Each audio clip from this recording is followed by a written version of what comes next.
Act 1, Scene 1. Before Leonato's house. Enter Leonato, Hero, Beatrice, and a messenger. I learn in this letter that Don Pedro of Aragon comes this night to Messina. He is very near by this. He was not 3 leagues off when I left him. How many gentlemen have you lost in this action? But few of any sort. Victory is twice itself when the achiever brings home full numbers. I find here that Don Pedro hath bestowed much honor on a young Florentine called Claudio. He has an uncle here in Messina, will be very much glad of it. I pray you, is Signor Montanto returned from the wars, or no? I know none of that name, lady. There was none such in the army of any sort. What is he that you ask for, niece?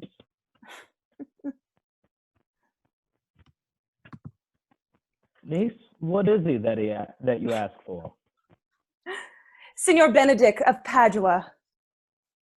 Oh, he is returned, and as pleasant as ever he was. He hath done good service, lady, in these wars. You had a musty victual, and he hath holp to eat it. He is a very valiant trencherman. He hath an excellent stomach. And a good soldier, too, lady. And a good soldier, too, a lady. But what is he to a lord? A lord to a lord. A man to a man, stuffed with all honorable virtues. It is so indeed. He is no less a stuffed man, but for the stuffing, well, we are all mortal. You must not, sir, mistake my niece. There is a kind of merry war betwixt Signor Benedict and her. They never meet, but there's a skirmish of wit between them.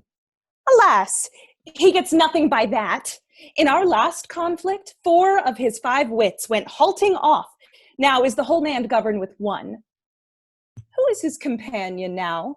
He hath every month a new sworn brother. Is it possible? Very easily possible. He wears his faith, but as the fashion of his hat, it ever changes with the next block. I see, lady. The gentleman is not in your books. No, an he were, I would burn my study. But I pray you, who is his companion? Is there no young squarer now that will make a voyage with him to the devil?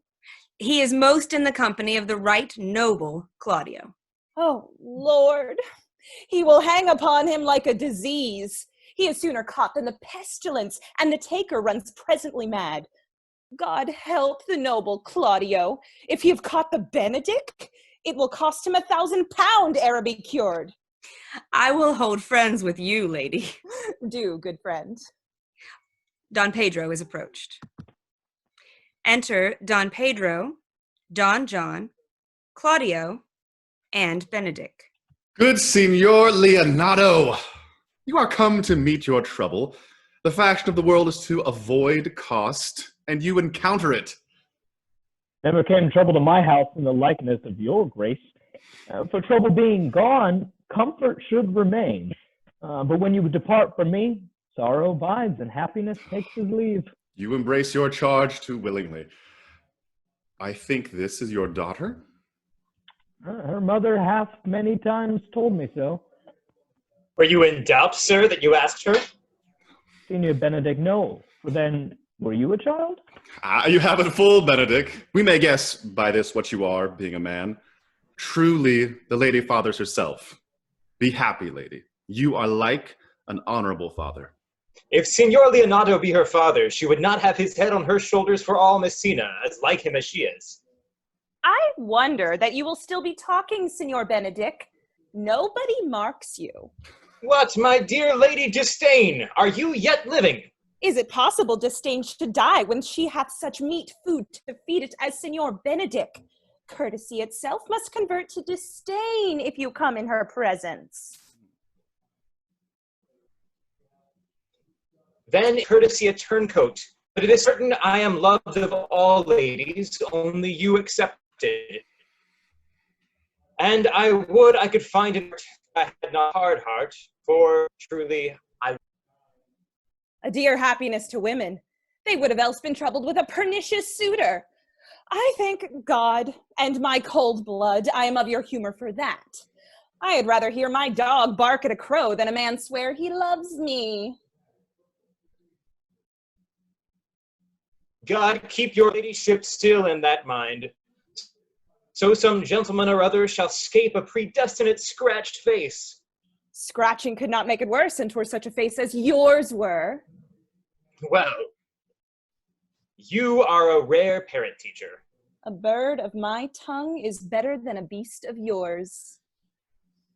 Would my horse have the speed of your tongue, and so good a continuer. But keep your way, in God's name. You always end with a jade's trick. I know you of old. This is the sum of all, Leonardo.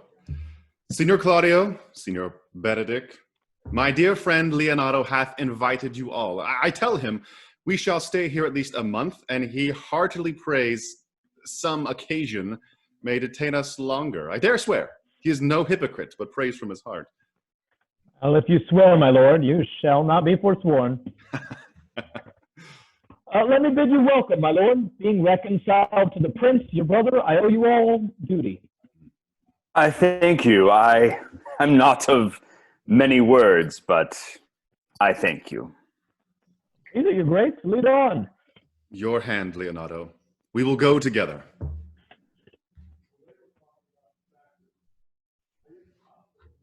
Exeunt all except Benedict and Claudio. Benedict, didst thou note the daughter of Signor Leonardo? I noted her not, but I looked on her. Is she not a modest young lady? Do you question me as an honest man should do for my simple, true judgment? Or would you have me speak after my custom, as being a professed tyrant to their sex?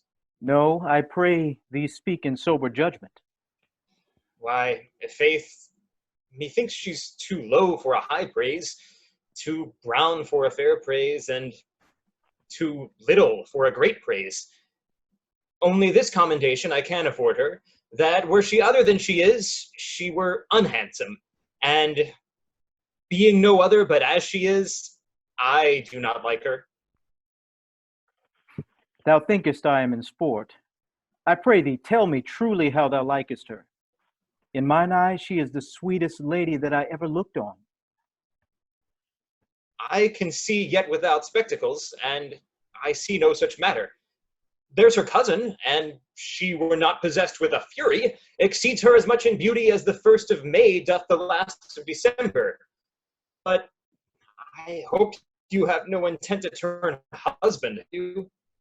I would scarce trust myself, though I had sworn the contrary, if Hero would be my wife. It's come to this. In faith hath not the world worn his cap with suspicion. Shall I never see a bachelor of 80 again? Go to, faith, and thou wilt needs thrust thy neck in Sundays. Look, Don Pedro is returned to seek you. Re-enter Don Pedro. What secret hath held you here, that you follow not to Leonardo's? I would your grace would constrain. I charge thee on thy allegiance. You hear, Count Claudio, I can be secret as a dumb man. I would have you think, mark you this, on my allegiance. He is in love. With who? Now, that is your grace's part. Hero, Leonardo's short daughter. Amen, if you love her, for the lady is well worthy. You speak this to fetch me in, my lord. By my troth, I speak my thought. And in faith, my lord, I spoke mine. And by my 2 faiths, and I spoke mine. That I love her, I feel. That she's worthy, I know. That neither feel how she should be loved, nor know how she should be worthy is the opinion fire cannot melt out of me. Thou Will die in it wast, at the stake. thou wast ever an obstinate heretic in the despite of beauty. And never could maintain his part but in the force of his will. That a woman conceived me, thank her. that she brought me up, I likewise give her most humble thanks. But all women shall pardon me, because I will not do them the wrong to mistrust any, will do myself the right to trust none. And the fine is, for the which I may go the finer, I will live a bachelor. I shall see thee, ere I die, look pale with love. With anger, with sickness, or with hunger, my lord, not with love. Prove that I ever lose more blood with love than I will get again with drinking. Prick out mine eyes with a ballad maker's pen, and hang me up at the door of a brothel house for the sign of blind Cupid. Well, if ever thou dost fall from this faith, thou wilt prove a notable argument. If I do, hang me in a bottom at me, and he that hits me, let him be clapped on the shoulder and called Adam. Well, as time shall try. In time, the savage bull doth bear a yoke. The savage bull may, but if ever the sensible Benedict bear it, pluck off, set my forehead, and let me be vilely painted, and in such great letters as they write, "Here is good horse to hire." Let them signify under my sign, "Here." If this should ever happen, thou wouldst be horn mad. Nay, if Cupid have not spent all his quiver in Venice, thou wilt quake for this shortly. I look for an earthquake too, then. Well, you temporize with the hours. In the meantime, good Benedict, repair to Leonato's. Commend me to him and tell him I will not fail him at supper, for indeed he hath made great preparation. I have almost matter enough in me for such an embassage, and so I commit you. To the tuition of God. For my house, if I had it. The 6th of July, your loving friend, Benedict. Nay, mock not, mock not. The body of your discourse is sometime guarded with fragments, and the guards are but slightly basted on neither. Ere you flout old ends any further, examine your conscience. And so I leave you. Exit. My liege, your highness now may do me good. My love is thine to teach. Teach me but how. Thou shalt see how apt it is to learn any hard lesson that may do thee good. Hath Leonato any son, my lord? No child but Hero. She is his only heir. Dost thou affect her, Claudio? Oh, my lord. When you went onward on this ended action, I looked upon her with a soldier's eye, that liked but had a rougher task in hand than to drive liking to the name of love. But now I am returned, and that war thoughts have left their places vacant. In their rooms comes thronging the softest and delicate desires, all prompting me how fair young Hero is, saying, I liked her ere I went to wars. Thou wilt be like a lover presently, and tire the hearer with a book of words. If thou dost love fair Hero, cherish it, and I will break with her and her father, and thou shalt have her. Was to this end that thou beganst to twist so fine a story? How sweetly you do minister to love, that no loves grief by his complexion. But lest my liking might too sudden seem, I would have salved it with a longer treatise. What need the bridge much broader than the flood? The fairest grant is the necessity. Look, what will serve as fit? 'Tis once thou lovest, and I will fit thee with the remedy. I know we shall have reveling tonight. I will assume thy part in some disguise, and tell fair Hero I am Claudio. And in her bosom I'll unclasp my heart and make her hearing prisoner with the force of my strong amorous tale. Then after to her father will I break, and the conclusion is, she shall be thine. In practice, let us put it presently. Exeunt. Act 1, Scene 3, the same. Enter Don John and Conrad. What the good year, my lord? Why are you thus out of measure sad? There is no measure in the occasion that breeds, therefore the sadness is without limit.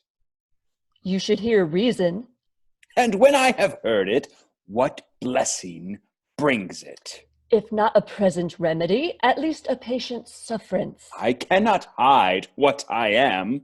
I must be sad when I have cause, and smile at no man's jests.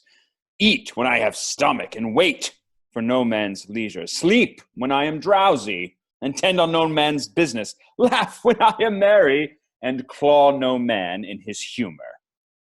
Yea, but you must not make the full show of this, till you may do it without controlment. You have of late stood out against your brother, and he hath taken you in newly into his grace. Where it is impossible you should take true root but by the fair weather that you make yourself.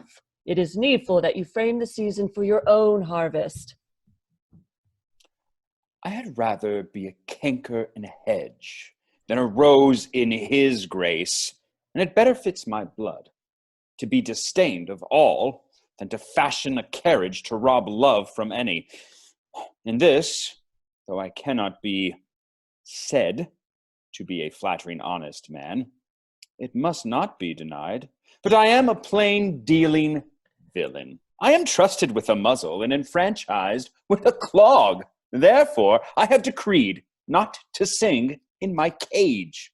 If I had my mouth, I would bite. If I had my liberty, I would do my liking. In the meantime, let me be that I am, and seek not to alter me.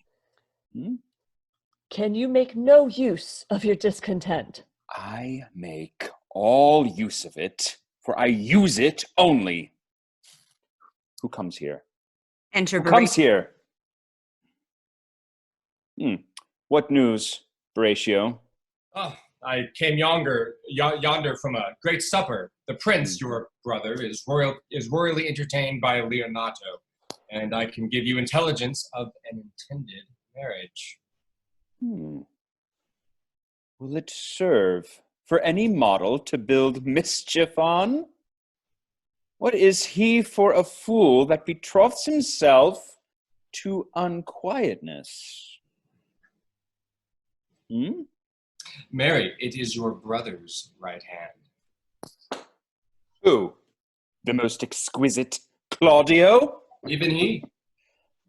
Oh, a proper squire. And who? And who? Which way looks he? Mary, on Hero, the daughter of heir to Leonato. A very forward march chick. How came you to this? Being entertained for a perfumer, as I was smoking a musty room, comes me the prince and Claudio, hand in hand in sad conference. I whipped me behind the arras, and there heard it agreed upon that the prince should woo Hero for himself, and having obtained her, give her to Count Claudio. Come, let us thither. This may prove food to my displeasure. That young startup hath all the glory of my overthrow. If I can cross him any way, I bless myself every way. You are both sure and will assist me? To the death, my lord. Let us to the great supper. Their cheer is the greater that I am subdued. Would the cook were of my mind. Shall we go prove what's to be done? We'll wait upon your lordship. Exeunt. Act 2, Scene 1. A hall in Leonato's house. Enter Leonato, Hero, and Beatrice. Was not Count John here at supper? I saw him not. How tartly that gentleman looks. I never can see him, but I am heartburned an hour after. He is of a very melancholy disposition. He were an excellent man that were made just in the midway between him and Benedick. The one is too like an image and says nothing, and the other too like my lady's eldest son, ever more tattling. Well, then, half Senior Benedict's tongue in Count John's mouth, and half Count John's melancholy in Senior Benedict's face. With a good leg and a good foot, uncle, and money enough in his purse, such a man would win any woman in the world, if I could get her goodwill. By my troth, niece, thou wilt never get thee a husband if thou be so shrewd of thy tongue. In faith, she's too cursed. Too cursed is more than cursed. I shall lessen God's sending that way, for it is said, God sends a cursed cow short horns, but to a cow too cursed, he sends none.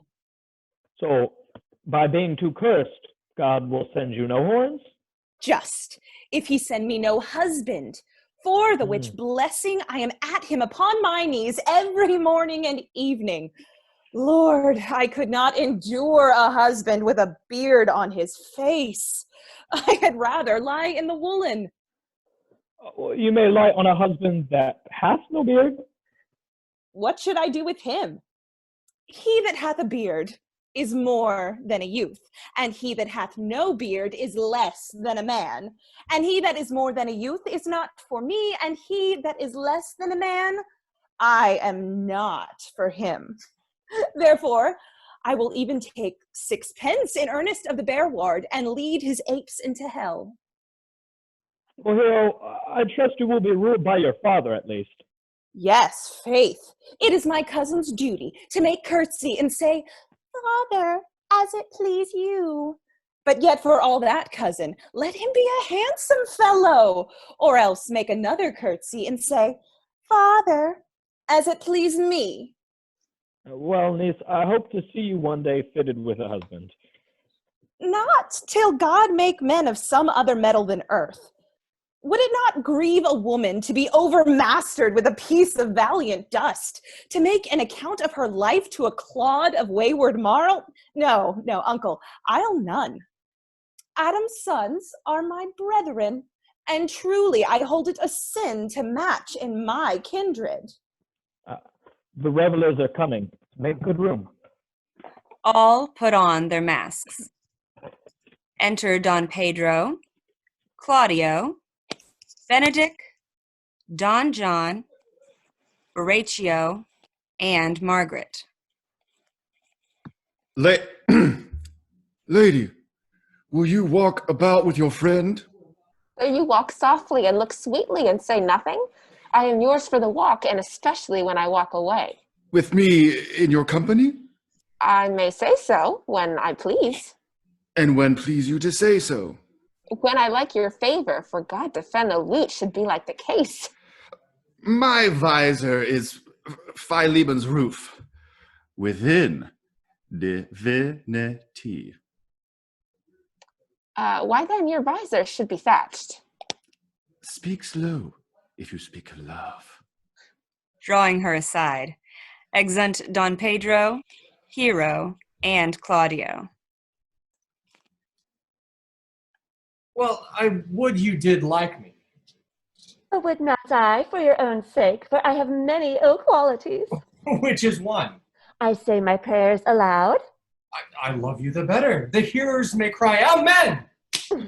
God match me with a good dancer. Amen! And God keep him out of my sight when the dance is done. Answer clerk. No more words. The clerk is answered. All exeunt except Beatrice and Benedict. Will you not tell me who told you so?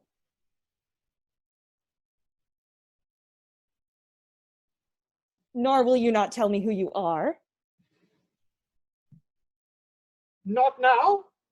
That I was disdainful, and that I had my good wit out of the 100 merry tales. Well, this was Signor Benedict said so.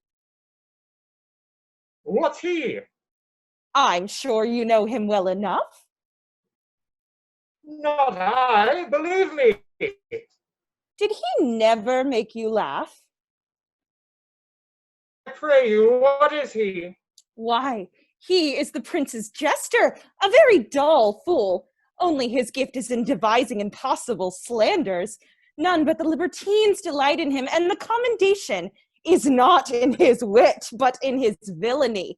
For he both pleases men and angers them, and then they laugh at him and they beat him. I am sure he is in the fleet. I would he had boarded me. When I know the gentleman, I'll tell him what you say. Do. Do.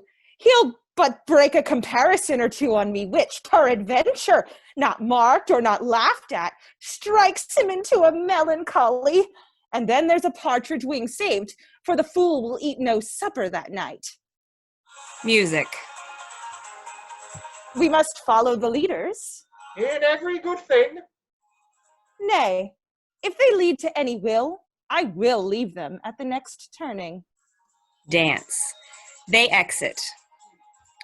Enter Don John, Horatio, and Claudio.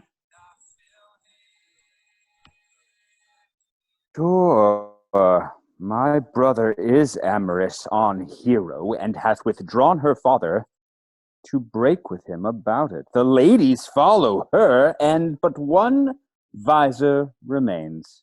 Ah, and that is Claudio. I know him by his bearing. Are not you Signor Benedict? You know me well. I am he. Signor, you are very near my brother in his love. He is enamored on Hero. I pray you dissuade him from her. She is no equal for his birth. You may do the part of an honest man in it. How know you he lovest her? I heard him swear his affection. So did I, too. And he swore he would marry her tonight. Come, let us to the banquet.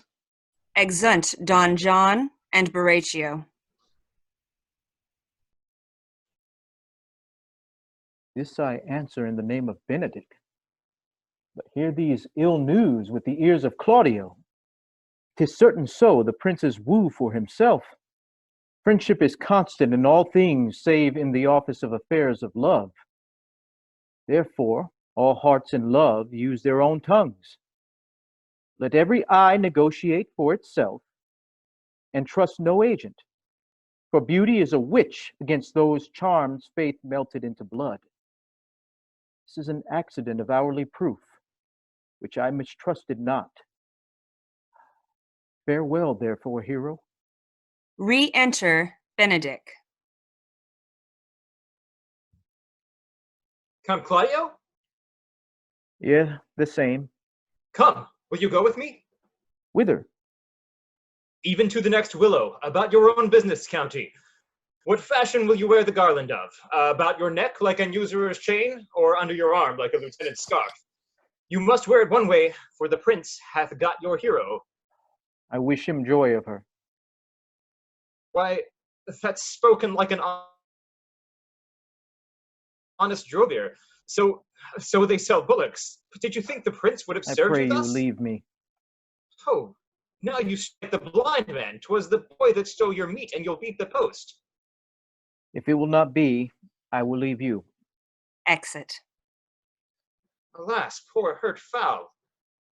Now will he creep into sedges, but that my lady Beatrice should know me and not know me.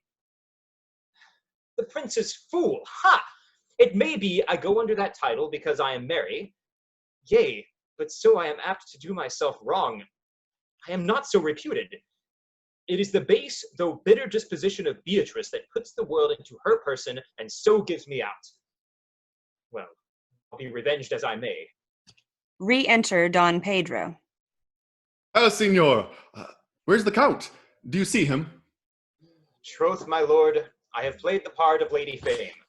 I found him here as melancholy as a lodge in a warren. I told him, and I think I told him true, that your grace had got the goodwill of this young lady.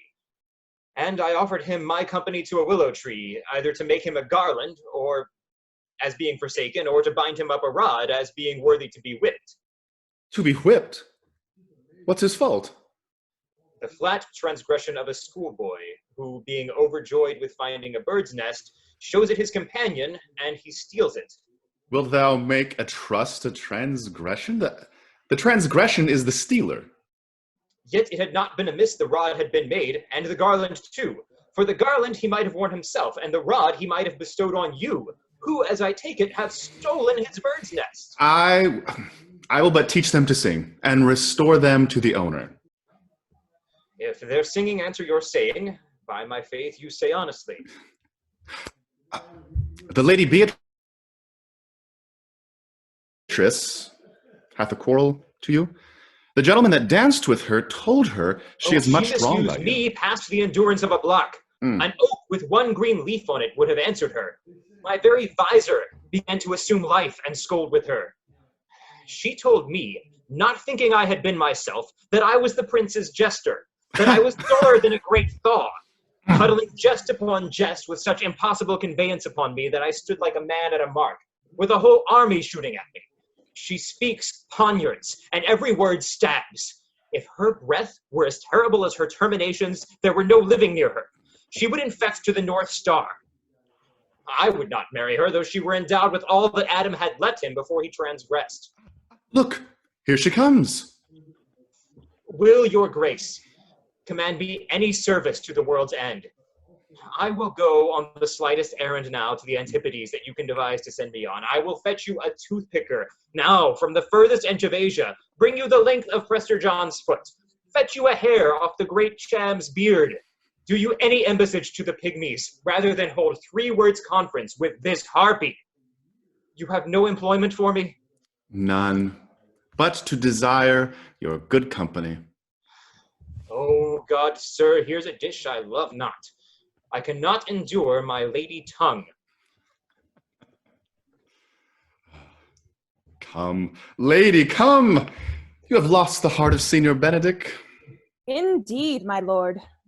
He lent it me a while, and I gave him use for it. A double heart for his single one. Marry, once before he won it of me with false dice. Therefore your grace may well say I have lost it. You have put him down, lady. You have put him down. So I would not he should do me, my lord, lest I should prove the mother of fools. I have brought Count Claudio, whom you sent me to seek. Why, how now, Count? Wherefore you look sad? Not sad, my lord. How then? Sick? Neither, my lord. The Count is neither sad, nor sick, nor merry, nor well, but civil, Count. Civil as an orange, and something of that jealous complexion. In faith, lady, I think your blazon to be true, though I'll be sworn if he be so his conceit is false. Here, Claudio, I have wooed in thy name, and fair hero is won. I have broke with her father, and his good will is obtained. Name the day of the marriage, and God give thee joy. Count, take of me my daughter, and with her my fortunes, as grace hath made the match, and all grace say amen to it.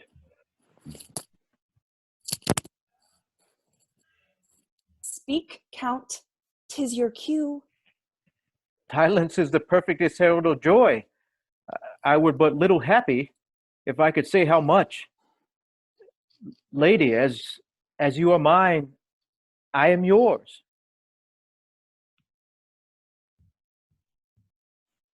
Speak, cousin, or if you cannot, stop his mouth with a kiss, and let him not speak neither. Faith, lady, you have a merry heart. Yea, my lord. I thank it, poor fool. It keeps on the windy side of care. My cousin tells him in his ear that he is in her heart. And so she doth, cousin. All England, except Beatrice and Don Pedro. Oh, good Lord, for alliance. Thus goes everyone to the world but I. And I am sunburnt. I may sit in a corner and cry, hey-ho, for a husband. Lady Beatrice, I will get you one. I would rather have one of your father's getting. Hath your grace ne'er a brother like you? Your father got excellent husbands, if a maid could come by them. Will you have me, lady?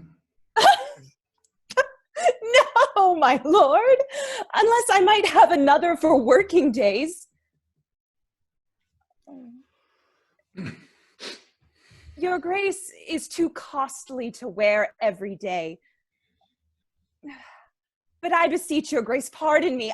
I was born to speak all mirth and no matter. Your silence most offends me. And to be merry best becomes you. For out of question, you were born in a merry hour. Oh, no. Sure, my lord. My mother cried.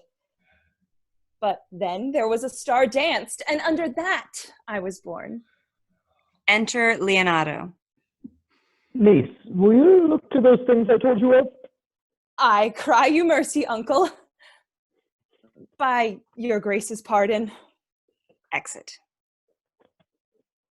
By my troth, a pleasant-spirited lady. There's little of the melancholy element in her, my lord. She is never sad, but when she sleeps, and not ever said then, for I've heard my daughter say she hath often dreamed of unhappiness and waked herself with laughing. She cannot endure the hear tell of a husband. Oh, by no means. She mocks all her wooers out of suit. She were an excellent wife for Benedict. Oh, Lord, my lord, if they were but a week married, they would talk themselves mad. Count Claudio, when mean you to go to church? Oh, Claudio?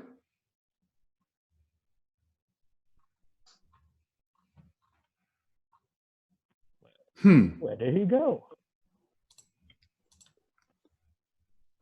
Claudio! Some call him hither. Claudio!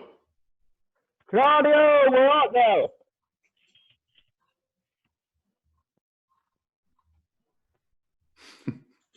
Oh.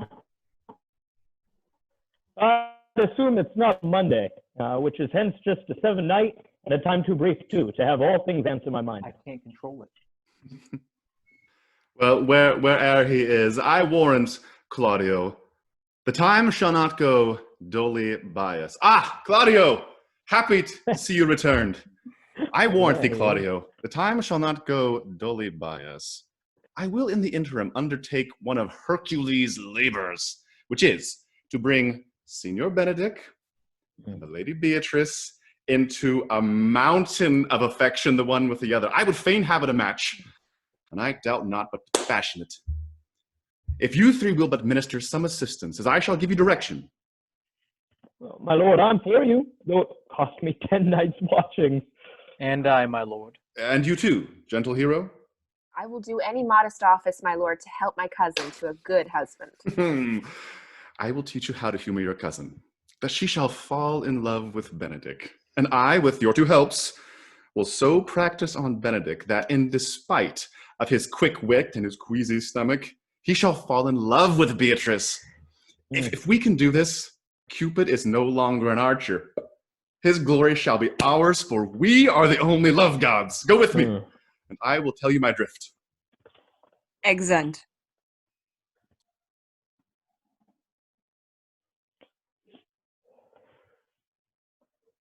Scene 2, the same. Enter Don John and Horatio. Is so. The Count Claudio shall marry the daughter of Leonato. Yea, my lord, but I can cross it. Any bar, any cross, any impediment will be medicinable to me. I am sick in displeasure to him, and whatsoever comes athwart his affection ranges evenly with mine. How canst thou cross this marriage? Not honestly, my lord, but so covertly that no dishonesty shall appear in me. Show me briefly how. I think I told your lordship a year since how much I am the favor of Margaret, the waiting gentlewoman to Hero. I remember. I can, at any unseasonable instant of the night, appoint her to look out her lady's chamber window. What life is in that, to be the death of this marriage? The point of that lies in you to temper. Exeunt. Scene 3, Leonato's orchard. Enter Benedict. I do much wonder that one man, seeing how much another man is a fool, when he dedicates his behaviors to love, will, after he hath laughed at such shallow follies in others, become the argument of his own scorn by falling in love. And such a man as Claudio. I have known when there was no music with him but the drum and the fife. And how had he rather hear the tabor and the pipe? I have known when he would have walked 10 mile afoot to see a good armor. And now will he lie 10 nights awake, carving the fashion of a new doublet. He was wont to speak plain and to the purpose, like an honest man and a soldier. And now was he turned orthography. His words are a very fantastical banquet, just so many strange dishes. May I be so converted and see with these eyes? I cannot tell. I think not. I will not be sworn, but love may transform me to an oyster. But I'll take my oath on it. Till he have made an oyster of me, he shall never make me such a fool. One woman is fair, yet I am well. Another is wise, yet I am well. Another virtuous, yet I am well. But till all graces be in one woman shall not come in my grace. Rich she shall be, that's certain. Wise, or I'll none. Virtuous, or I'll never cheapen her. Fair, or I'll never look on her. Mild, or come not near me. Of good discourse, an excellent musician, and her hair shall be of what color it please God. Ha! The prince and Monsieur Louvre. I will hide me in the arbor. Withdraws. Enter Don Pedro, Claudio, and Leonato. See you where Benedict hath hid himself? Oh, very well, my lord. The music ended, and we'll fit the kid fox with a pennyworth. Come hither, Leonato. What was it you told me of today? That your niece, Beatrice, was in love with Signor Benedict? Stalk on, the foul sits. I did never think that lady would love any man. No, nor I neither. But most wonderful that she should so dote on Senior Benedict, whom she hath in all outward behavior seemed ever to abhor. Is it possible? Maybe she doth counterfeit. Faith, like enough. Oh, God, counterfeit. There was never counterfeit of passion came so near the life of passion as she discovers it. Why? What effects of passion shows she? Bait the hook well, and this fish will bite. What effects, my lord? She will sit you. You heard my daughter tell you how. She did indeed. You amaze me! I would have thought her spirit had been invincible against all assaults of affection. I would have sworn it had, my lord, especially against Benedict. I should think this a gull, but that Leonato speaks it. Knavery cannot, sure, hide himself in such reverence. He had taken the infection. Hold it up.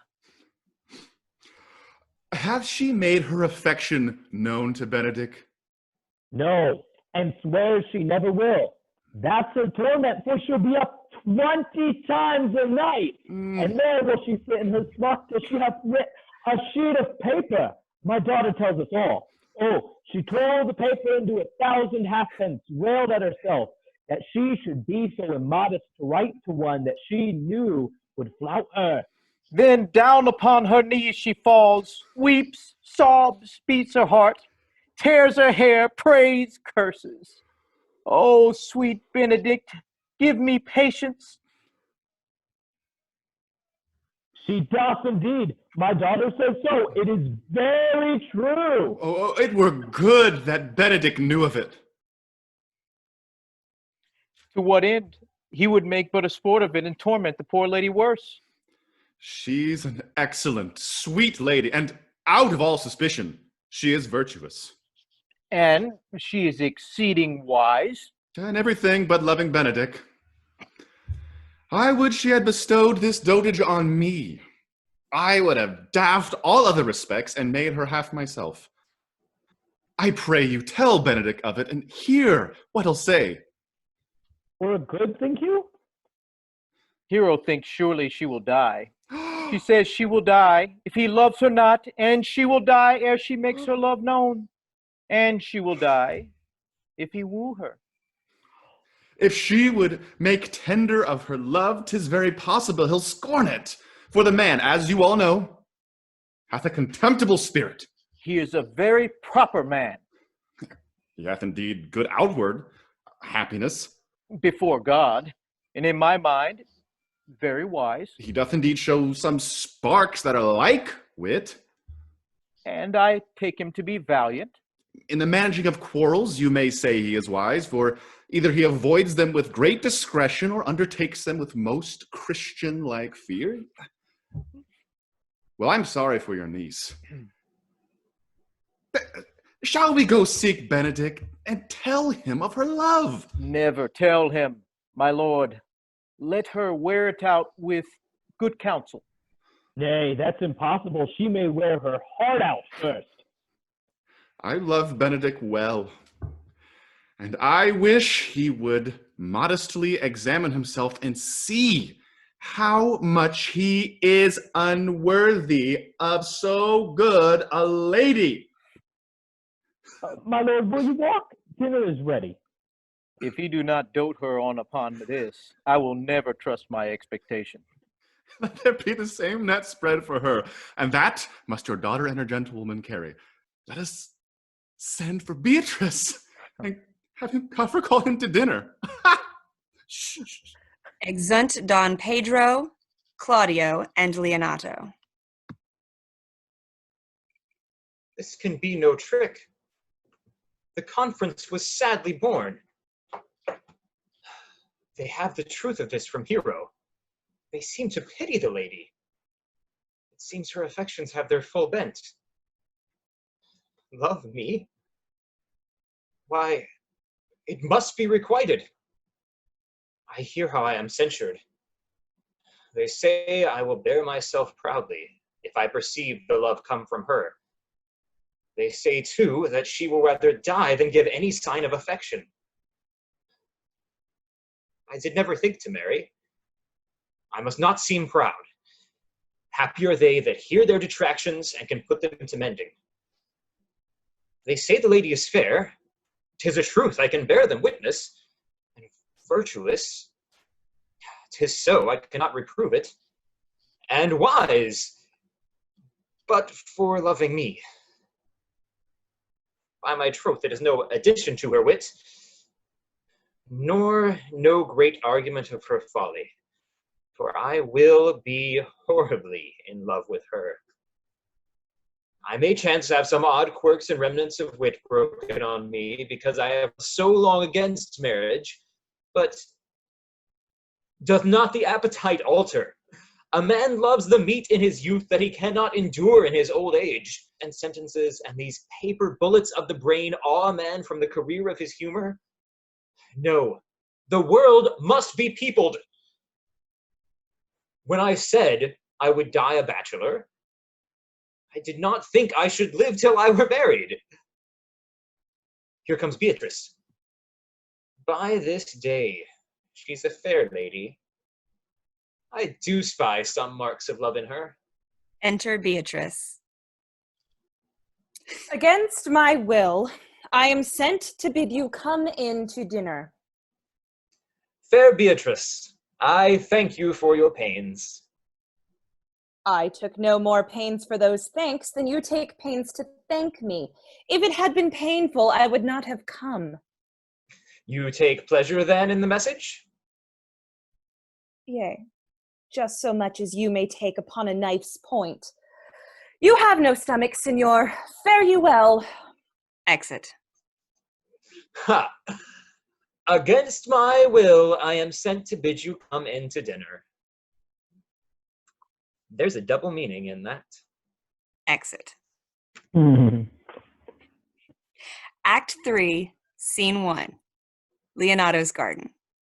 Enter Hero, Margaret, and Beatrice.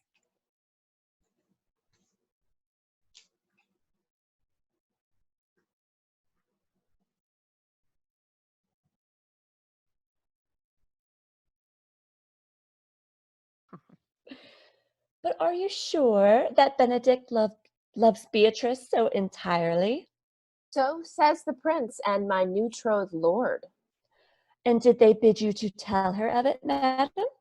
They did entreat me to acquaint her of it, but I persuaded them, if they loved Benedick, to wish him wrestle with affection, and never to let Beatrice know of it. Why did you do so? Doth not the gentleman deserve as full, as fortunate a bed as Beatrice ever shall couch upon?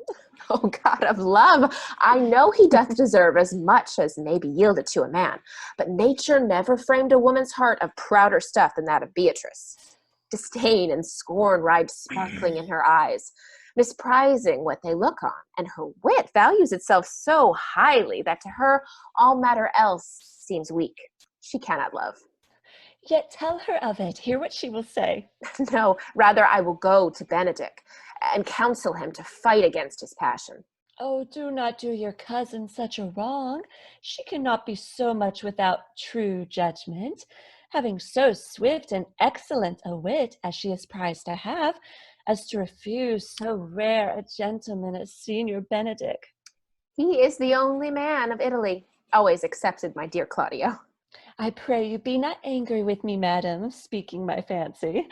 Signor Benedick, for shape, for bearing, argument, and valor, goes foremost in report throughout Italy. Indeed, he hath an excellent good name.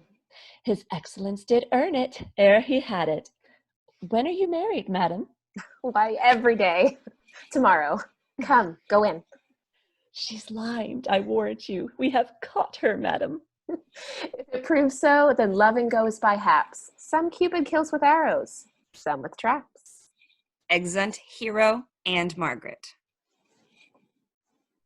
What fire is in mine ears? Can this be true? Stand I condemned for pride and scorn so much? Contempt, farewell, and maiden pride, adieu. No glory lives behind the back of such. And Benedick, love on. I will requite thee, taming my wild heart to thy loving hand. If thou dost love, my kindness shall incite thee to bind our loves up in a holy band. For the others say thou dost deserve. And I believe it better than reportingly. Exit. Scene 2, a room in Leonato's house. Enter Don Pedro, Claudio, Benedick, and Leonato. I do but stay till your marriage be consummate, and then I go toward Aragon. I'll bring you thither, my lord, if you'll vouchsafe me. Nay, that would be as great a soil in a new gloss of your marriage as to show a child his new coat and forbid him to wear it. Gallants, I am not as I have been. So say, methinks you are sadder? I hope he be in love. Hang him, truant! There's no true drop of blood in him to be truly touched with love. If he be sad, he wants money. I have the toothache. Draw it. Hang it. You must hang it first and draw it afterwards. What? Sigh for the toothache? Or is but a humor or a worm? Well, every one can master a grief, but he that has it. Yet say I, he is in love. If he be not in love with some woman, there is no believing old signs. Brushes his hat o' mornings. What should that bode? Hath any man seen him at the barber's? No, but the barber's man hath been seen with him. Indeed, he looks younger than he did by the loss of a beard. Nay, rubs himself with civet. Can you smell him out of that? That's as much to say, the sweet youth's in love. The greatest note of his melancholy. And when was he wont to wash his face? Yea, or to paint himself, for which I hear what they say of him. Nay, but his jesting spirit, which is now crept into a lute string, and now governed by stops. Indeed, that tells a heavy tale for him. Conclude. He is in love. Nay, but I know who loves him. That I would know too, I warrant. One that knows him not? Yes, and his ill conditions, and in despite of all, dies for him. Yet is this no charm for the toothache. Old Signor, walk aside with me. I have studied 8 or 9 wise words to speak to you, which these hobby horses must not hear. Exeunt Benedict and Leonato. For my life, to break with him about Beatrice. This even so, Hero and Margaret have by this played their parts with Beatrice, and then the two bears will not bite one another when they meet. Enter Don John.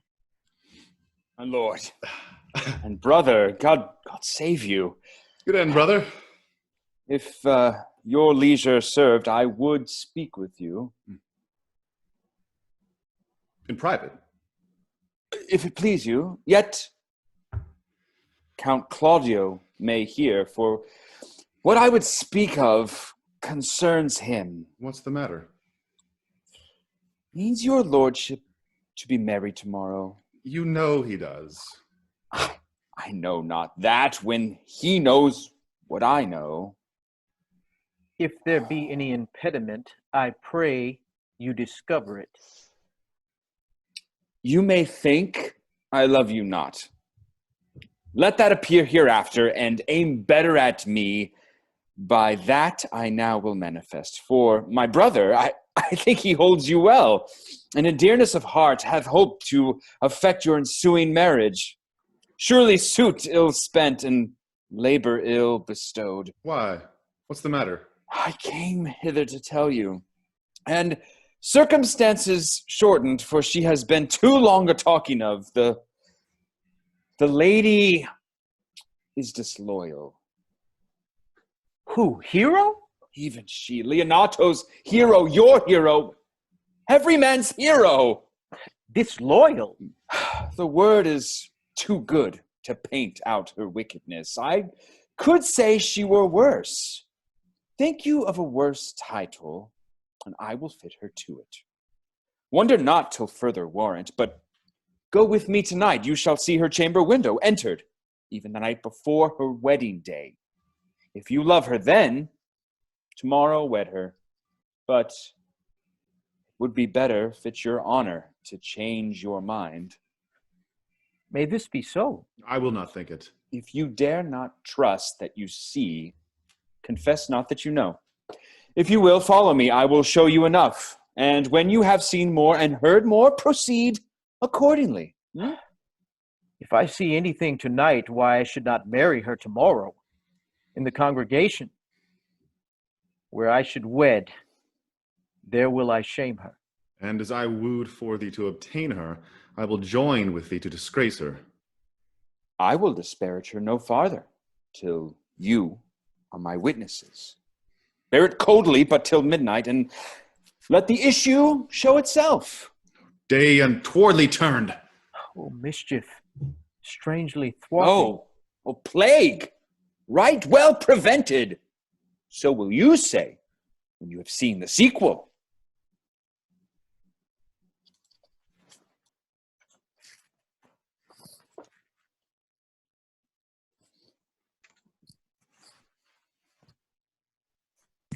Scene 3, a street.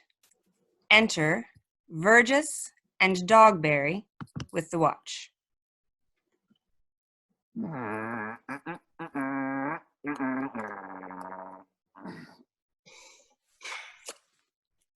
Are you good men and true? Well, give them their charge, neighbor Dogberry. This is your charge. You shall comprehend, or vague remand you are to bid any man stand in the prince's name. How if it will not stand? Well, why then, take no note of him, but let him go, and presently call the rest of the watch together, and thank God you are rid of a knave. If he will not stand when he is bidden, he's none of the prince's subjects. True, true, and they are to meddle with none but the prince's subjects. You shall also make no noise in the streets, for the watch to babble and to talk is most tolerable and not to be endured.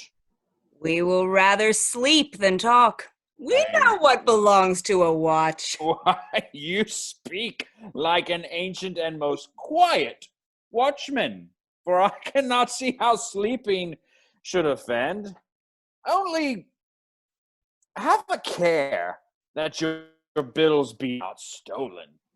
Well, you are to call all the alehouses and bid those that are drunk get them to bed. How if they will not? Oh, well, all right, then leave them alone till they're sober. If they make you not then the better answer, you may say they are not the men you took them for. Well, sir. Yeah. If you meet a thief, you may suspect him by virtue of your office to be no true man. And for such kind of men, the less you meddle or make with them, why, the more is for your honesty. If we know him to be a thief, shall we not lay hands on him? Yeah.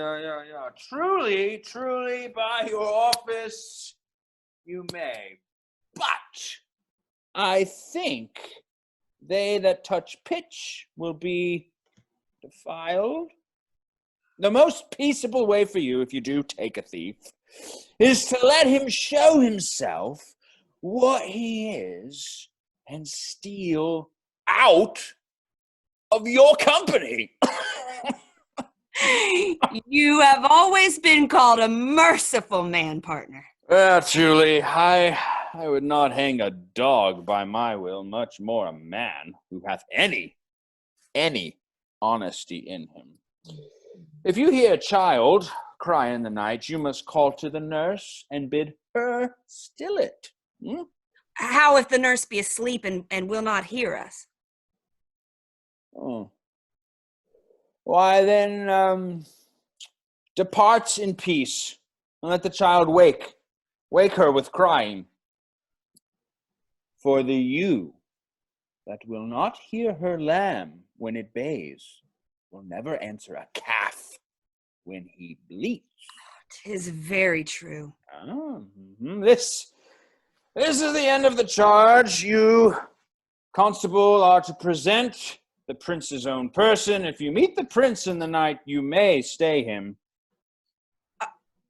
Nay, by Our Lady, I think that I cannot. 5 shillings to 1 on it. With any man that knows the statutes, he may stay him. Marry, not without the prince be willing, for indeed the watch ought to offend no man. And it is an offense to stay a man against his will. By Our Lady, I think it be so. Well, masters, good night. And there be any matter of weight chances, call up me, keep your fellows' counsels and your own, and good night. Well, masters, we hear our charge. Let us go sit here upon the church bench till 2, and then all to bed. One more word, honest neighbors. I pray you watch about Signor Leonato's door. For the wedding being there tomorrow, there is a great coil tonight. Adieu, be vigilant, I beseech you. Exit Dogberry. Enter Horatio and Conrad.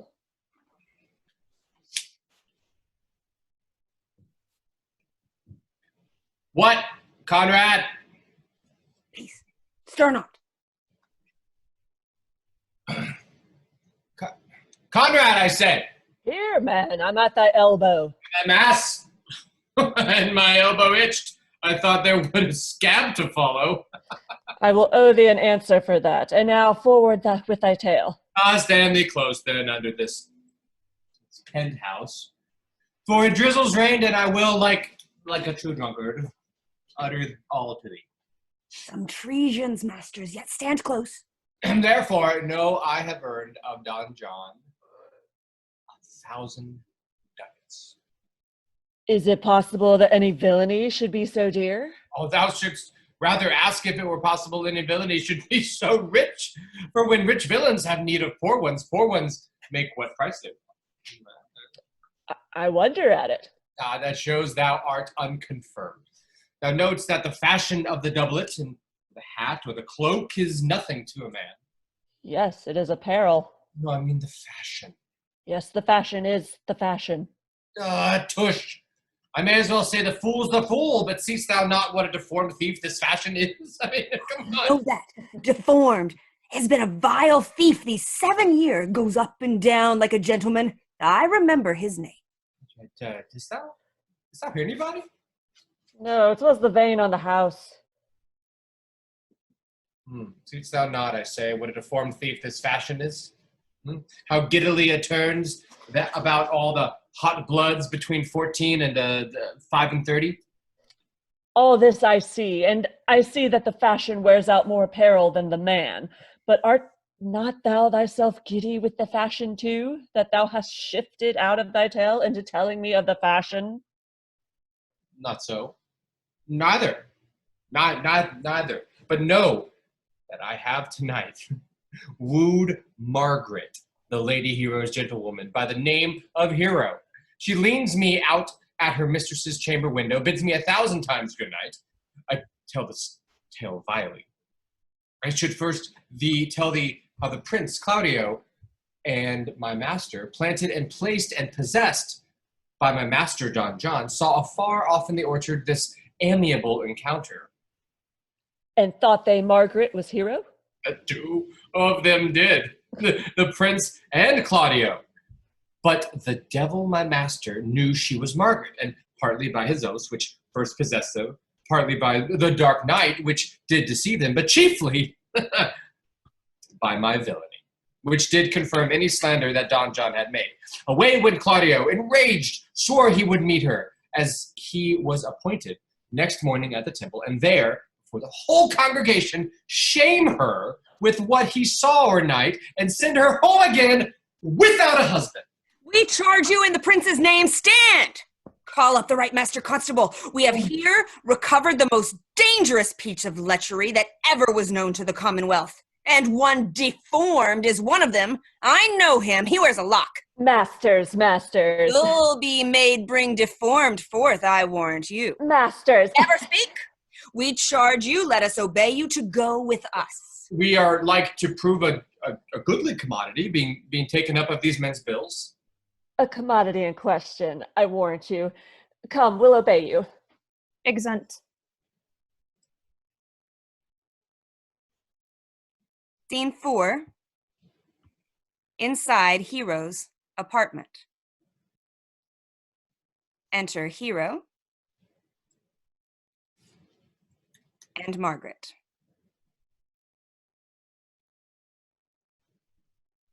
Troth, I think your other rabatta were better. No, pray thee, good Meg, I'll wear this. By my troth's not so good, and I warrant your cousin will say so. My cousin's a fool, and thou art another. I'll wear none but this. I like the new tire within excellently, and your gown's a most rare fashion in faith. I saw the Duchess of Milan's gown, that they praise so. Oh, that exceeds, they say. By my troth, it's but a nightgown in respect of yours. Cloth of gold and cuts and laced with silver, set with pearls, down sleeves, side sleeves, and skirts, round under borne with a bluish tinsel. But for a fine, quaint, graceful, and excellent fashion, yours is worth 10 of it. God give me joy to wear it, for my heart is exceeding heavy. 'Twill be heavier soon by the weight of a man. Upon thee, art thou ashamed? Of what, lady? Of speaking honorably? Is it not marriage honorable in a beggar? Is not your lord honorable without marriage? I think you would have me say, saving your reverence a husband, and bad thinking do not rest true speaking, I'll offend nobody. Is there any harm in the heavier for a husband? None, I think. And it will be the right husband and the right wife. Otherwise, 'tis light and not heavy. Ask my lady Beatrice, else here she comes. Enter Beatrice. Good morrow, cuz. Good morrow, sweet hero. Why, how now? Do you speak in the sick tune? I am out of all other tune, methinks. 'Tis almost 5 o'clock, cousin. 'Tis time you were ready. By my troth, I am exceeding ill. Hey ho. For a hawk, a horse, or a husband? For the letter that begins them all. H.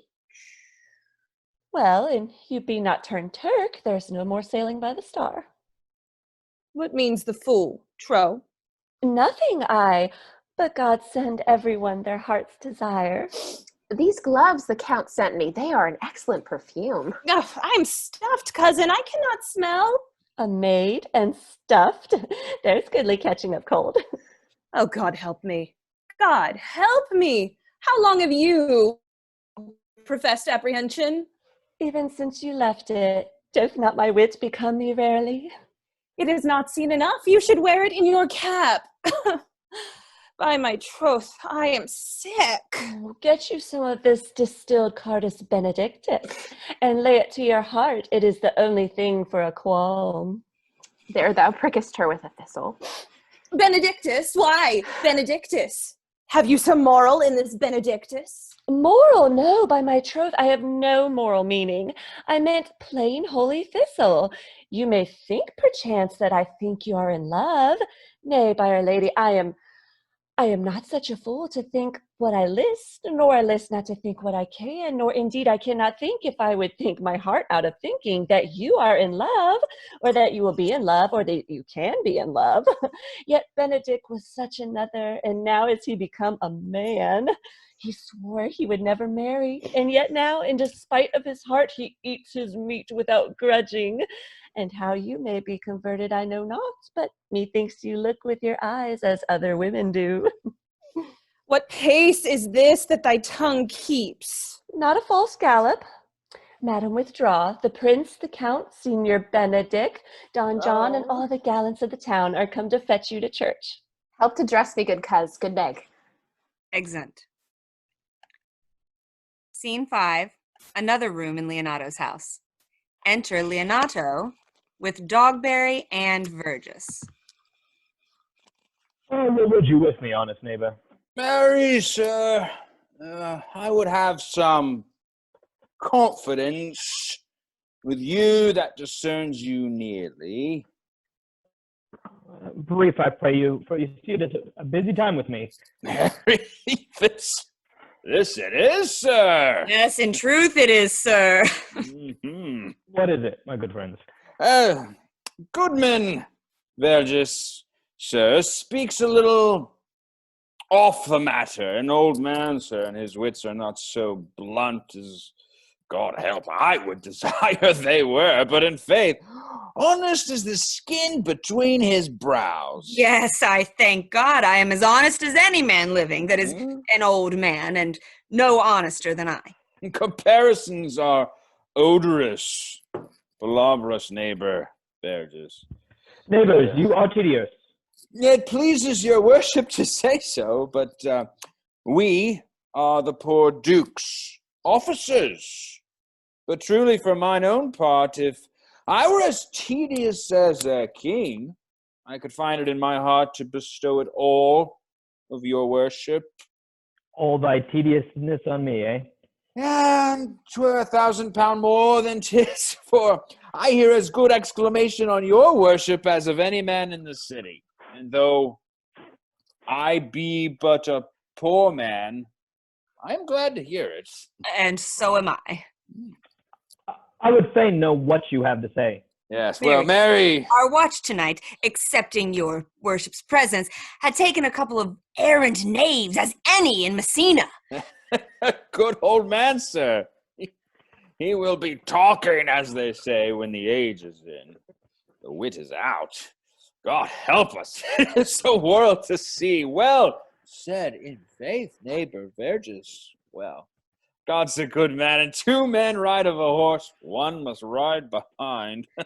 An honest soul, in faith, sir, by my troth he is, as ever broke bread. But God is to be worshipped. All men are not alike. Alas, good neighbor. Indeed, neighbor, he comes too short of you. Oh, gifts that God gives. I must leave you. Now, one word, sir. Our watch, sir, have indeed comprehended two auspicious persons, and we would have them this morning examined before your worship. Take their examinations yourself and bring it me. I'm now in great haste, as it may appear unto you.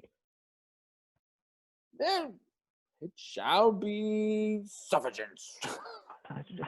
Drink some wine ere you go. Fare you well. Exit Leonato. Well, go, good partner, go. We are now to examination these men. And we must do it wisely. We will spare for no wit, I warrant you.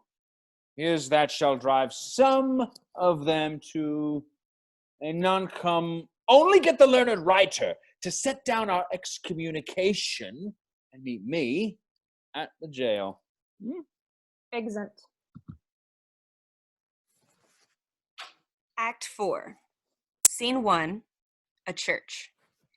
Enter Don Pedro, Leonato, Friar Francis, Claudio, Benedict, Hero, Beatrice, and Don John. Come, Friar Francis, be brought only to the plain form of marriage, and you shall recount the particular duties afterwards. You come hither, my lord, to marry this lady.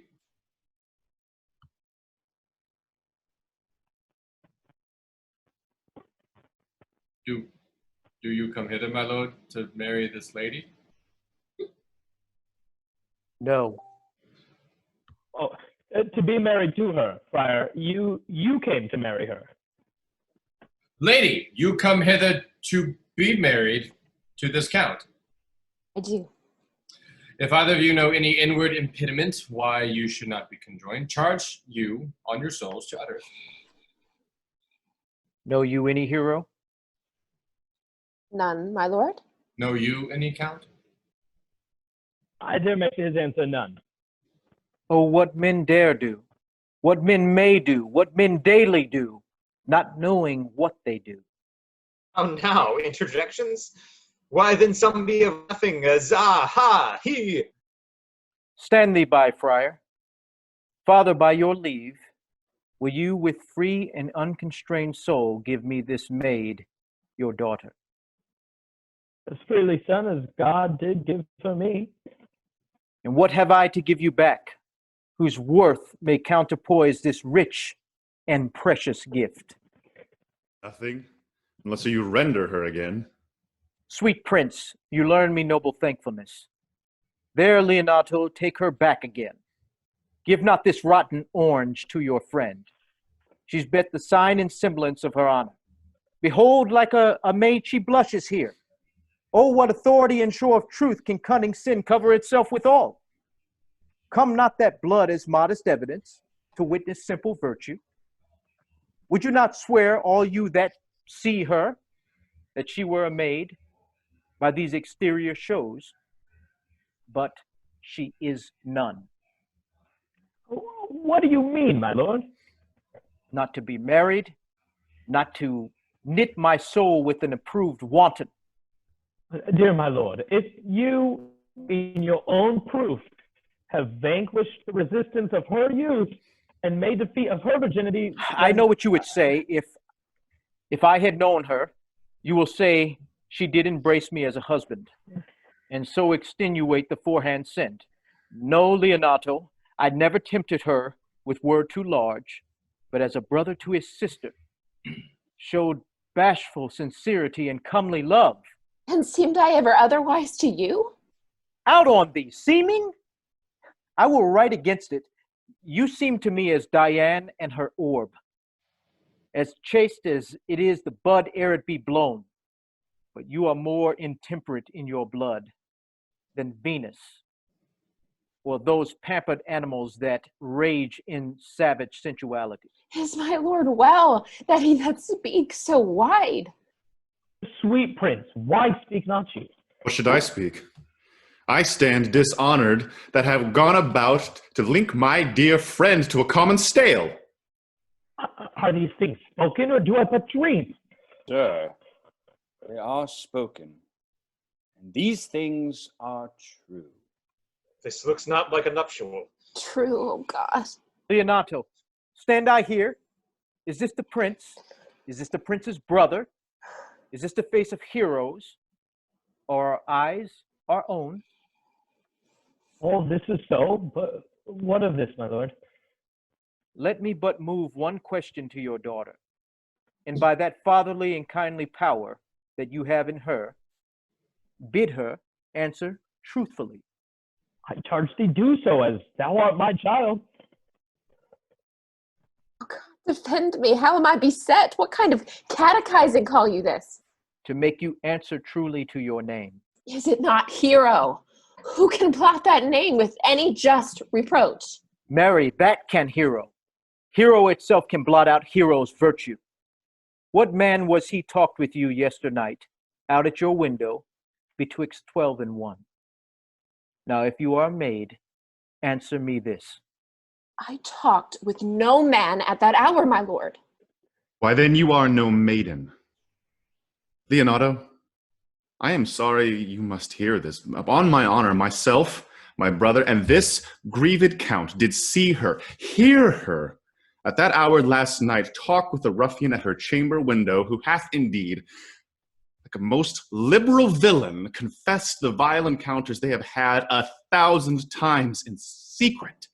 Fie, they are not to be named, my lord, not to be spoke of. There is not chastity enough in language without offense to utter them. Thus, pretty lady, I am sorry for thy much misgovernment. O hero, what a hero thou hast been! If half thy outward graces had been placed about thy thought and counsels of thy heart. But fare thee well, most foul, most fair. Farewell, thou pure impiety and impious purity. For thee I'll lock up all the gates of love, and on my eyelid shall conjecture hang, to turn all beauty into thoughts of harm, and never shall it be more gracious. Has no man's dagger here a point for me? Hero swoons. Why, how now, cousin? Wherefore sink you down? Come, let us go. These things come thus to light. Smother her spirits up. Exeunt Don Pedro, Don John, and Claudio. How doth the lady? Dead, I think. Help, uncle. Hero. Why, Hero. Uncle. Signor Benedict Friar. Oh, fate, take not away thy heavy hand. Death is the fairest cover for her shame that may be wished for. How now, cousin Hero? Have comfort, lady. Dost thou look up? Yea, wherefore should she not? Wherefore? Why doth not every earthly thing cry shame upon her? Could she bear to deny the story that is printed in her blood? Do not live, hero. Why had I one? Why ever wast thou lovely in my eyes?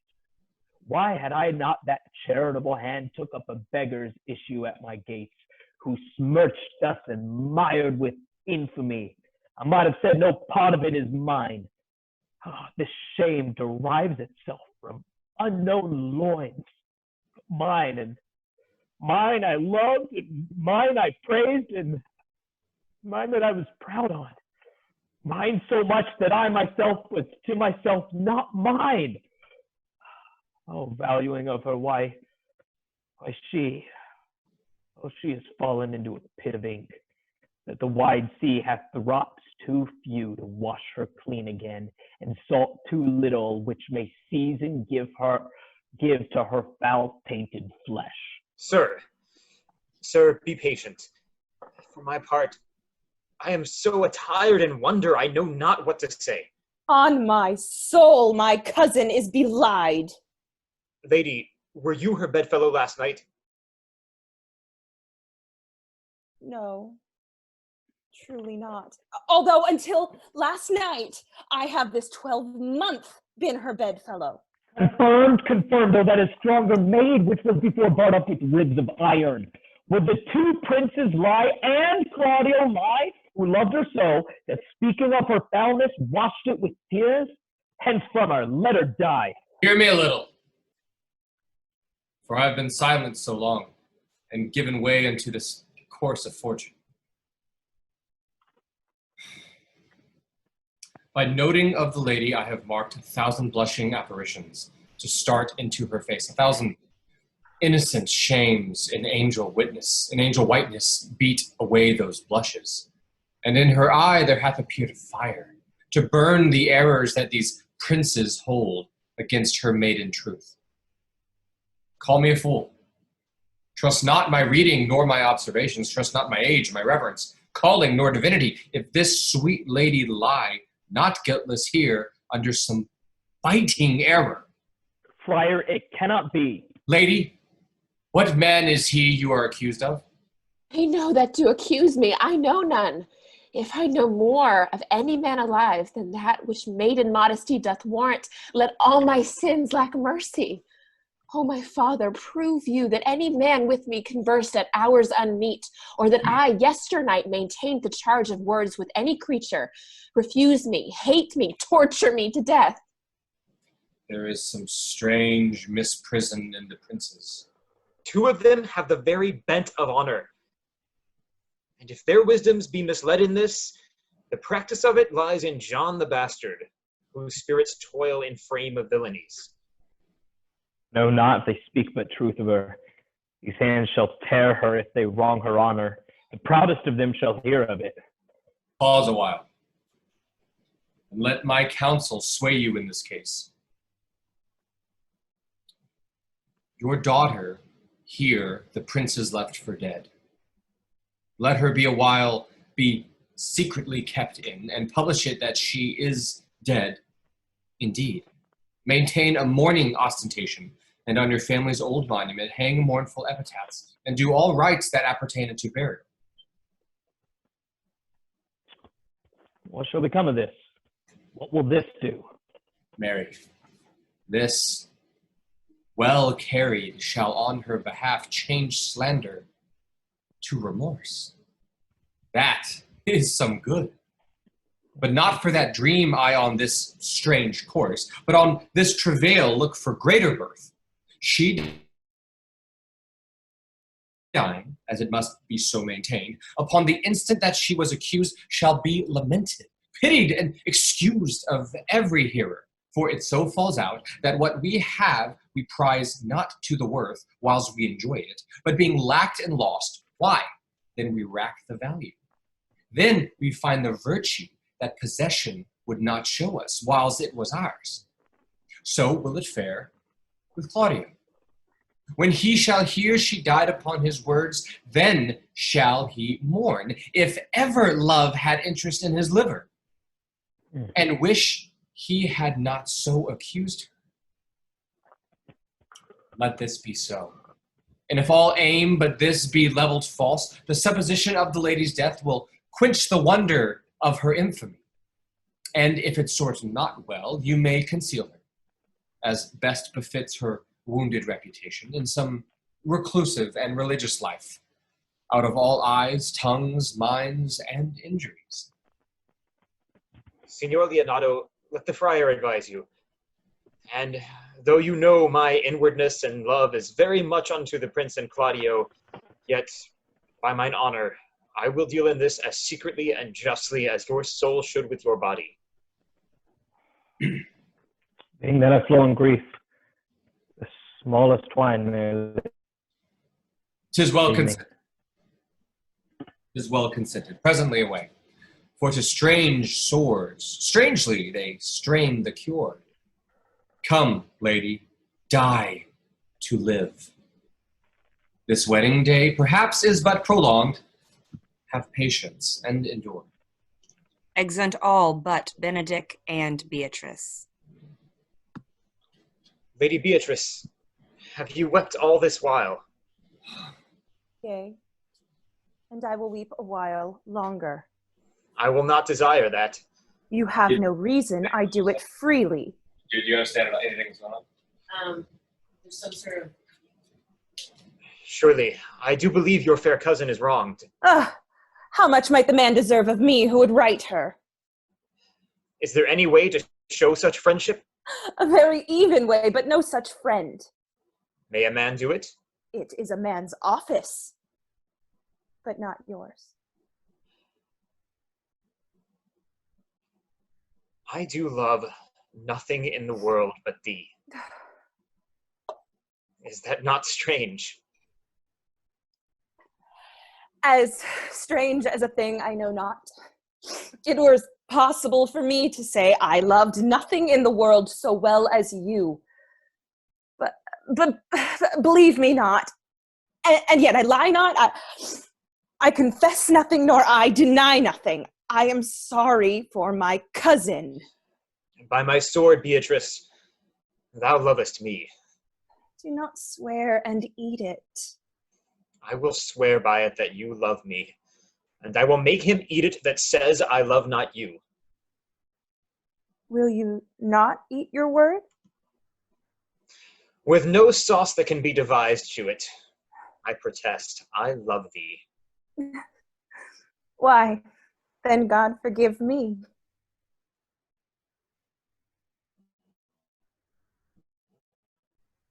You have stayed me in a happy hour. I was about to protest What offense, that I loved sweet you. Beatrice? Then do it with all thy heart. I love you with so much of my heart that none is left to protest. Come, bid me do anything for thee. Kill Claudio. Ha! Not for the wide world! You kill me to deny it. Farewell. Tarry, sweet Beatrice. I am gone, though I am here. There is no love in you. Nay, I pray you, let me go. Beatrice. In faith, I will go. We'll be friends first. You dare easier be friends with me than fight with mine enemy? Is Claudio thine enemy? Is he not approved in the height a villain that hath slandered, scorned, dishonored my kinswoman? Oh, that I were a man. What? Bear her in hand until they come to take hands, and then with public accusation, uncovered slander, unmitigated rancor. Oh, God, that I were a man. I would eat his heart in the marketplace. Hear me, Beatrice. Talk with a man out at window, a very proper saying. Nay, but Beatrice. Sweet hero, she is wronged, she is slandered, she is undone. Beatrice. Princes and counties, surely a princely testimony, a goodly count, Count Comfect, a sweet gallant surely. Oh, that I were a man for his sake, or that I had any friend would be a man for my sake. But manhood is melted into courtesies, valor into compliment. I cannot be a man with wishing, therefore I will die. A woman with grieving. Tarry, good Beatrice. By this hand, I love thee.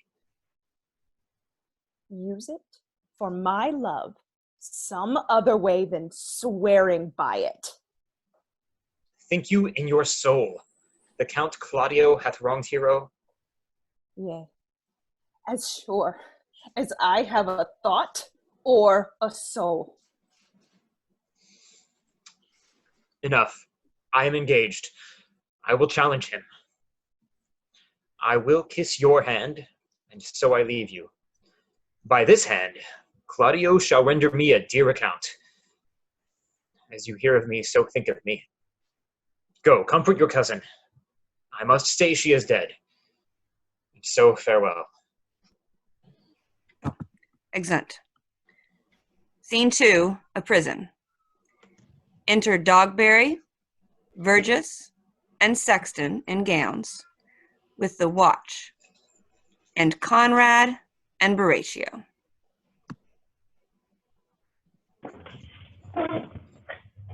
Which be the malefactors? Mary, that am I and my partner. Nay, that's certain. We have the exhibition to examine. But which are the offenders that ought to be examined? Let them come before Master Constable. Mary, let them come before me.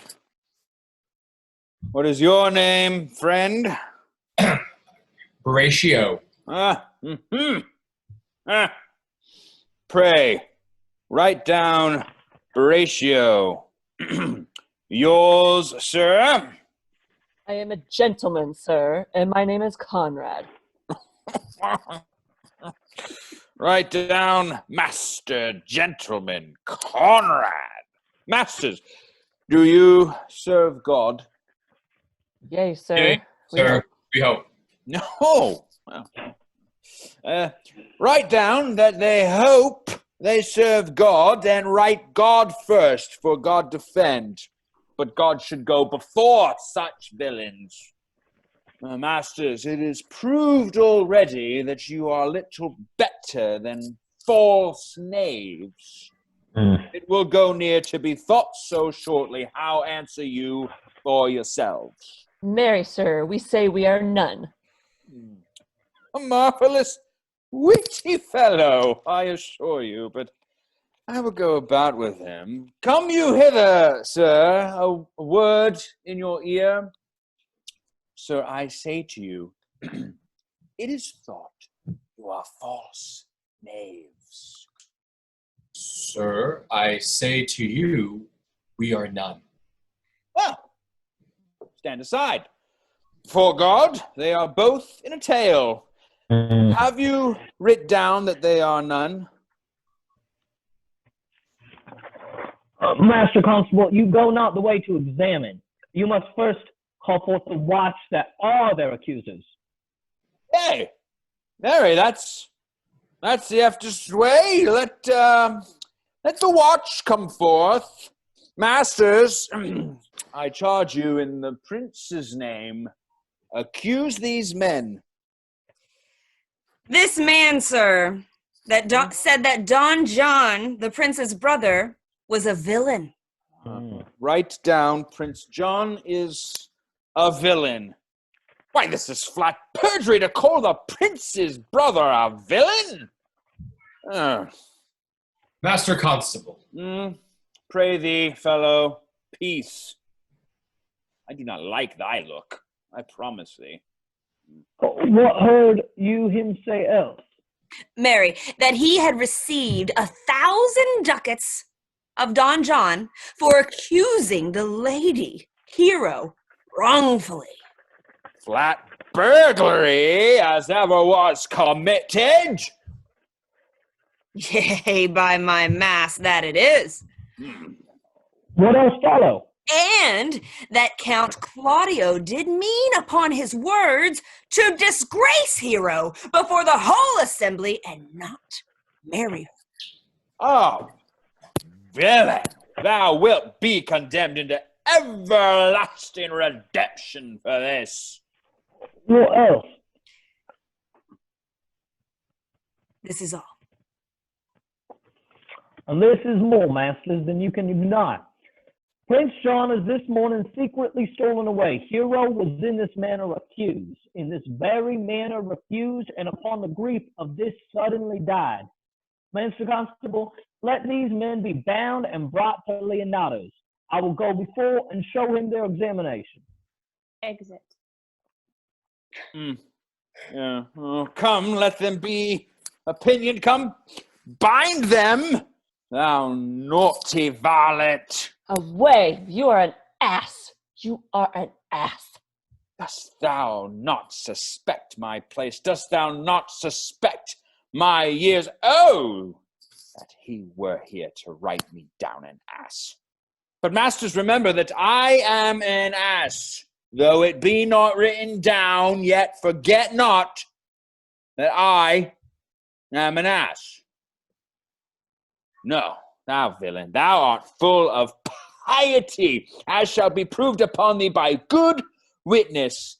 I am a wise fellow, and which is more, an officer, and which is more, a householder, and which is more, a pretty piece of flesh, as any is in Messina, and one that knows the law. Go to, and a rich fellow enough. Go to, and a fellow that hath had losses, and one that hath 2 gowns, and everything handsome about him. Bring him away. Oh, that I had been writ down an ass. Exit. Act 5, Scene 1. Before Leonato's house. Enter Leonato. My soul doth tell me Hero is blithe. And that shall Claudio know, so shall the prince and all of them that this dishonor her. Enter Don Pedro and Claudio. Good den. Good den. Good day to you. Here are you, my lords. We have some haste, Leonardo. Some haste, my lord. Well, very well, my lord. Are you so hasty now? Well, all is one. Nay, do not quarrel with us, good old man. Marry, thou dost wrong me, thou dissembled art thou. Nay, never lay thy hand upon thy sword, I fear thee not. Marry, beshrew my hand if should give your age such cause of fear. In faith, my hand meant nothing by my sword. Tush, tush, man, never fleer and jest at me. I speak not like a dotard, nor a fool, as under privilege of age to brag. What I have done being young, or what would I do now were I not old? No, Claudio, to thy head, thou hast so wronged my innocent child, and me that I am forced to lay my reverence by. And with gray hairs and bruise of many days, do challenge thee to trial of man. I say thou hast belied mine innocent child. Thy slander hath gone through and through her heart, and she lies buried with her ancestors in a tomb where never scandal slept, save this of hers framed by thy villainy. My villainy?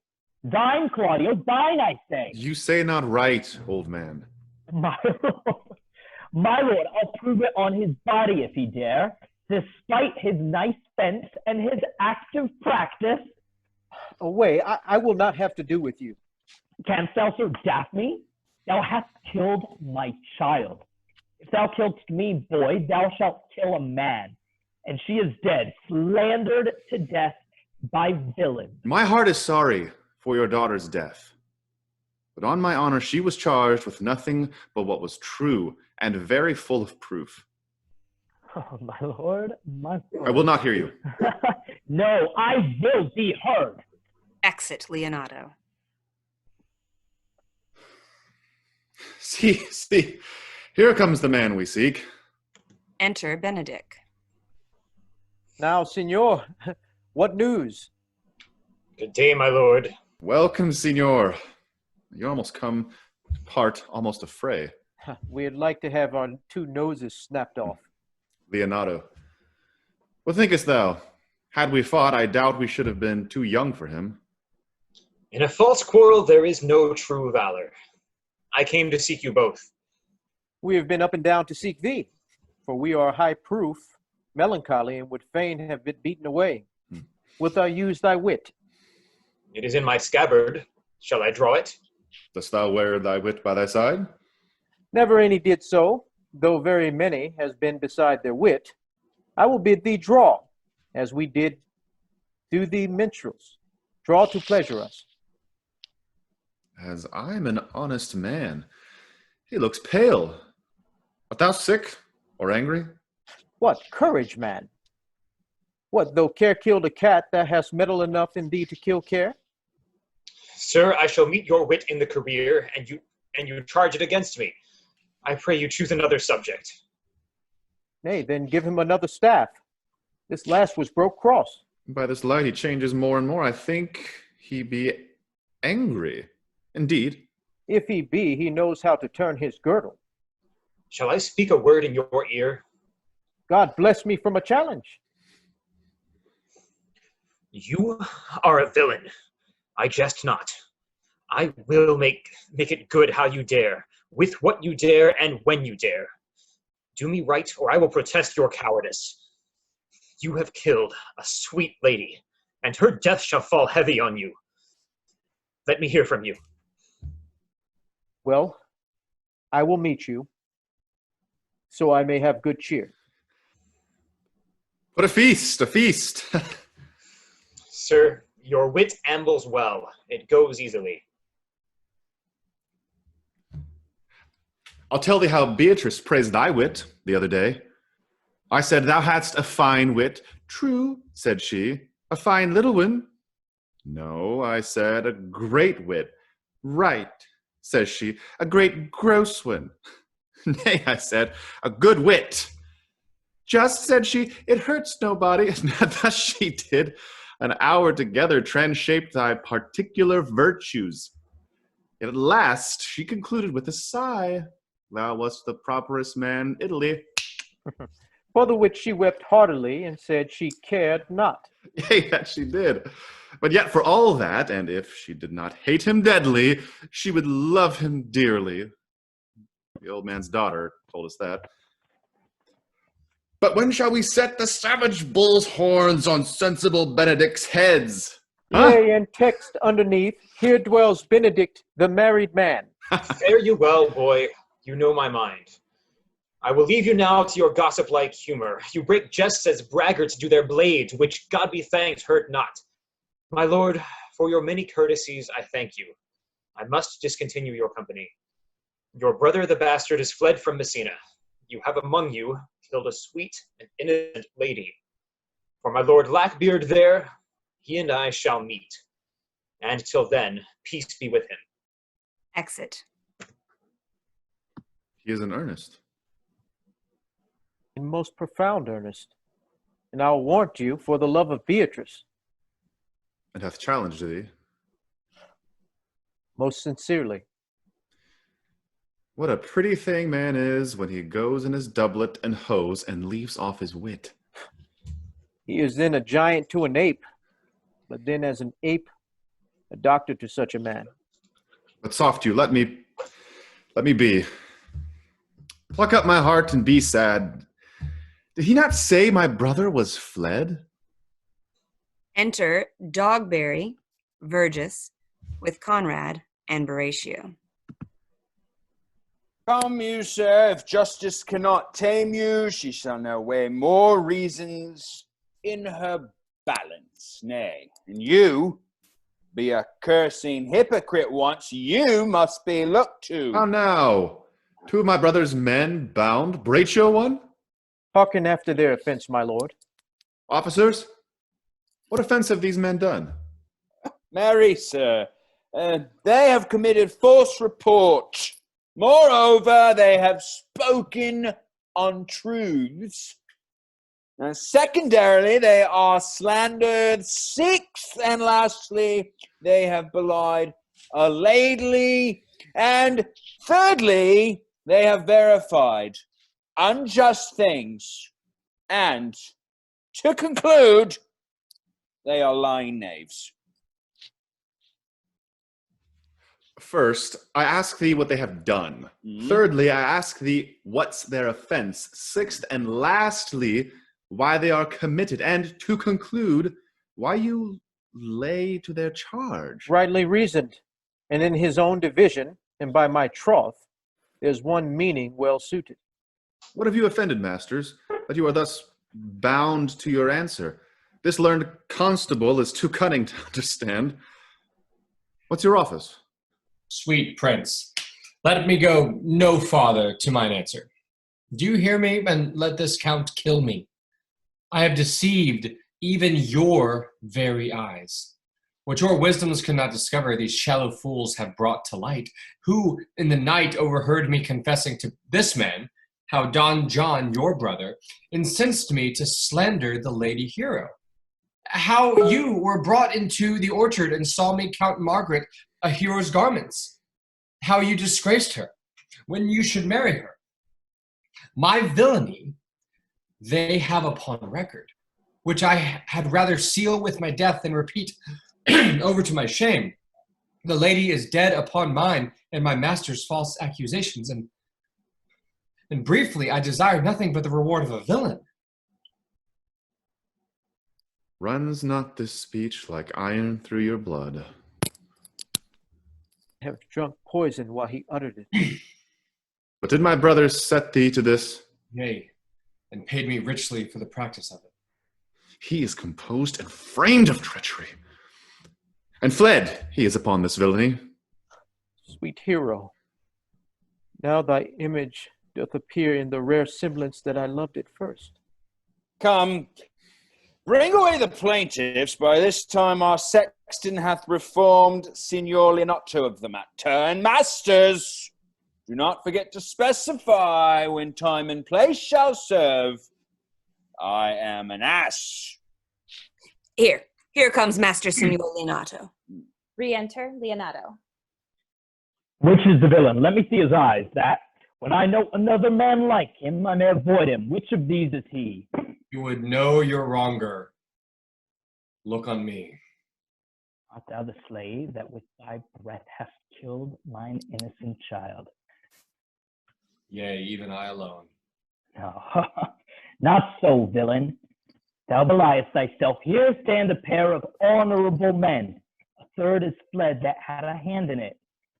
I thank you, princes, for my daughter's death.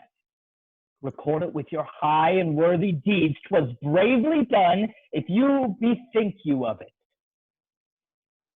I know not how to pray your patience. Yet I must speak. Choose your revenge yourself. Impose me to what penance your invention can lay upon my sin. Yet sinned I not, but in mistaking. By my soul, nor I. And yet to satisfy this good old man, I would bend under any heavy weight that he'll enjoin me to. Cannot bid you bid my daughter live. That were impossible. I pray you both, possess the people in Messina here how innocent she died. If your love can labor aught in sad invention, hang her an epitaph upon her tomb and sing it to her bones. Sing it tonight. Tomorrow morning come you to my house. Since you could not be my son-in-law, be yet my nephew. My brother hath a daughter, almost the copy of my child that's dead, and she alone is heir to both of us. Give her the right you should have given her cousin. And so dies my revenge. O noble sir, your overkindness doth wring tears from me. I do embrace your offer, and dispose for henceforth of poor Claudio. Tomorrow then I will expect your coming. Tonight I take my leave. This naughty man shall face to face be brought to Margaret, who I believe was packed in all this wrong, hired to it by your brother. No, by my soul, she was not. Nor knew not what she did when she spoke to me, but always hath been just and virtuous in anything that I do know by her. Moreover, sir, which indeed is not under white and black, this plaintiff here, the offender, did call me an ass. I beseech you, let it be remembered in his punishment. I thank you for thy care and honest pains. Your worship speaks like a most thankful and reverend youth, and I praise God for you. There's for your pain. Oh, well, sir, God save the foundation. Go, I discharge thee of thy prisoner, and I thank thee. I leave an errant knave with your worship, which I beseech your worship to correct yourself for the example of others. And God keep your worship. I wish your worship well. God restore you to health. I humbly give you leave to pardon. If a merry meeting may be wished, God prohibit it. Come, neighbor. Exit Dogberry and Verges. Till tomorrow morning, lords. Farewell. We will not fail. Tonight, I'll mourn with Hero. Bring you these fellows on. We'll talk with Margaret, how her acquaintance grew with this lewd fellow. Exeunt severally. Scene 2, Leonato's garden. Enter Benedict and Margaret. Pray thee, sweet Mistress Margaret, deserve well at my hands by helping me to the speech of Beatrice. Will you then write me a sonnet in praise of my beauty? In so high a style, Margaret, that no man living shall come over it. For in most comely truth thou deservest it. To have no man come over me? Why shall I always keep below stairs? Thy wit is as quick as the greyhound's mouth, it catches. And yours as blunt as the fencer's foils, which hit but not hurt. A most manly wit, Margaret, it will not hurt a woman. And so, I pray thee, call Beatrice. Well, I will call Beatrice to you, who I think hath legs. And therefore will come. Exit Margaret. The God of love that sits above and knows me, how pitiful I deserve. Oh, I mean in singing, but in loving, Mary, I cannot show it in rhyme. I have tried. I can find out no rhyme to lady but baby, an innocent rhyme. For scorn, horn, a hard rhyme. For school, fool, a babbling rhyme. Very ominous endings. No, I was not born under a rhyming planet, nor I cannot woo in festival terms. Enter Beatrice. Sweet Beatrice, wouldst thou come when I called thee? Yea, Signor, and depart when you bid me. Oh, stay but till then. Then is spoken. Fare you well now. And yet, ere I go, let me go with that I came, which is with knowing what hath passed between you and Claudio. Only foul words, and thereupon I will kiss thee. Foul words is but foul wind, and foul wind is but foul breath, and foul breath is noisome. Therefore I will depart unkissed. Thou hast frighted the word out of his right sense, so forcible is thy wit. But I must tell thee plainly, Claudio undergoes my challenge. And either I must shortly hear from him, or I will subscribe him a coward. And I pray thee now, tell me, for which of my bad parts didst thou first fall in love with me? For them all together, which maintain so politic a state of evil that they will not admit any good part to intermingle with them.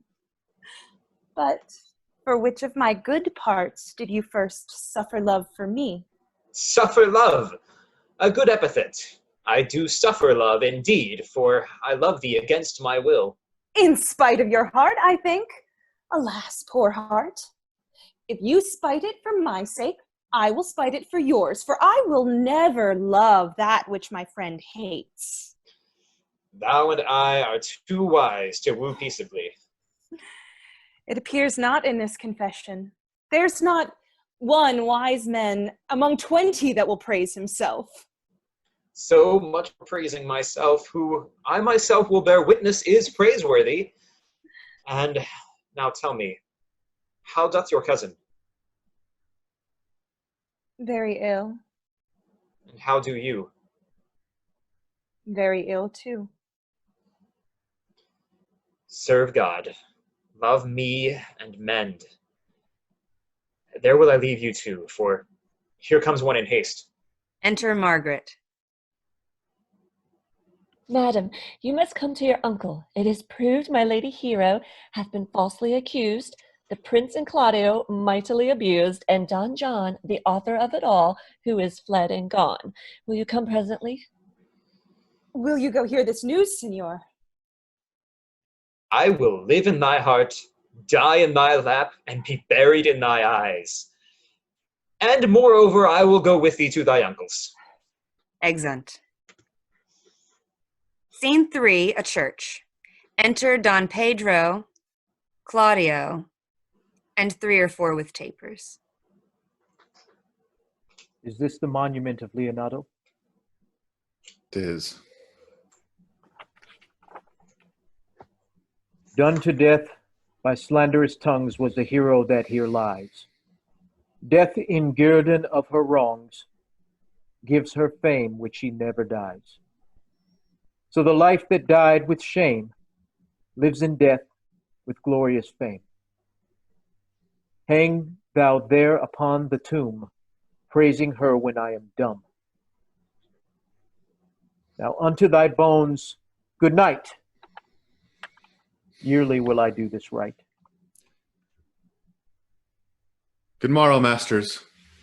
Put out your torches. Thanks to you all, and leave us. Fare you well.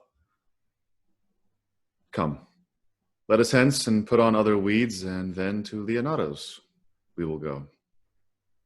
And Hymen now with luckier issue speeds than this for whom we rendered up this woe. Exeunt. Scene 4, a room in Leonardo's house. Enter Leonato, Benedict, Beatrice, Margaret, Friar Francis, and Hero. Did I not tell you she was innocent? The princes and Claudio, who accused her upon the error that you heard debated. But Margaret was in some fault for this, although against her will, as it appears, in the true course of all the question. Well, I am glad that all things serve so well. And so am I, being else by faith enforced to call young Claudio to a reckoning for it. Well, daughter, and you gentlewomen all, withdrawn to a chamber by yourselves, and when I send for you, come hither masked. Exeunt ladies. The prince and Claudio promised by this hour to visit me. Friar, I must entreat your pains, I think. To what, senor? To bind me, or undo me, one of them. Signor Leonardo, truth is, good signor, your niece regards me with an eye of favor. And I, my daughter, lent her, 'tis most true. And I do with an eye of love requite her. The sight whereof I think you had from me, from Claudio and the prince, but what's your will? Your answer, sir, is enigmatical. But for my will is your good will may stand with ours, this day to be conjoined, in the state of honorable marriage, in which, good friar, I shall desire your help. My heart is with your liking. And my help. Here comes the prince and Claudio. Enter Don Pedro and Claudio. Good morrow to this fair assembly. Good morrow, prince. Good morrow, Claudio. We here attend you. Are you determined today to marry with my brother's daughter? I'll hold my mind. Call her forth. Here's the friar ready. Good morrow, Benedict. Why, what's the matter? You have such a February face, so full of frost, of storms, and cloudiness? I think he thinks upon the savage bull. Tush, fear not, man. We'll tip thy horns with gold, and all Europa shall rejoice at thee, as once Europa did at lusty Jove, when he would play the noble beast in love. Much like to you, for you have just his bleat. For this I owe you. Here comes other reckonings. Re-enter the ladies, masked.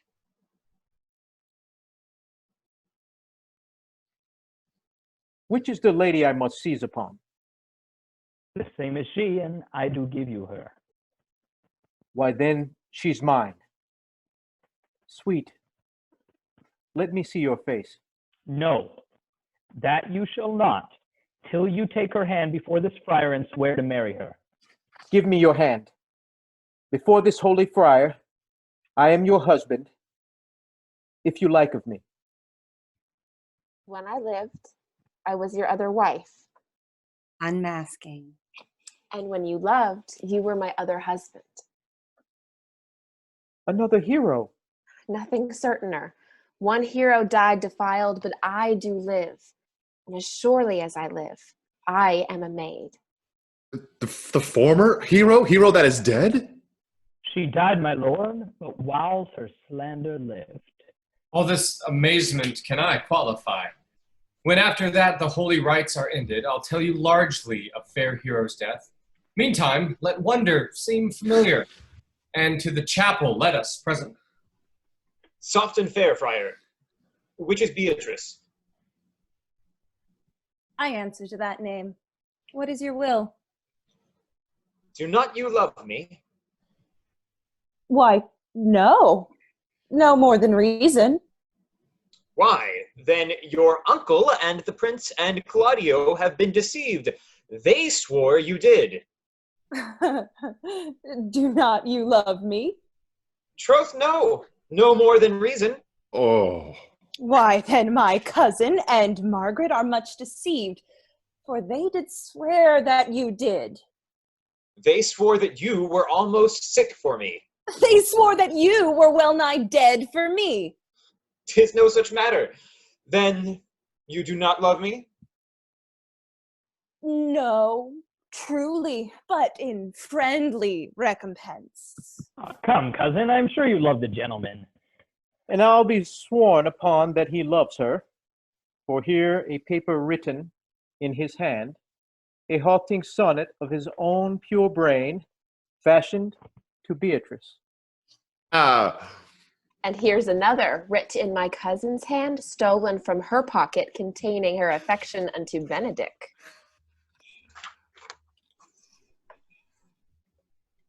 A miracle! Here's our own hands against our hearts. Come, I will have thee, but by this light I take thee for pity.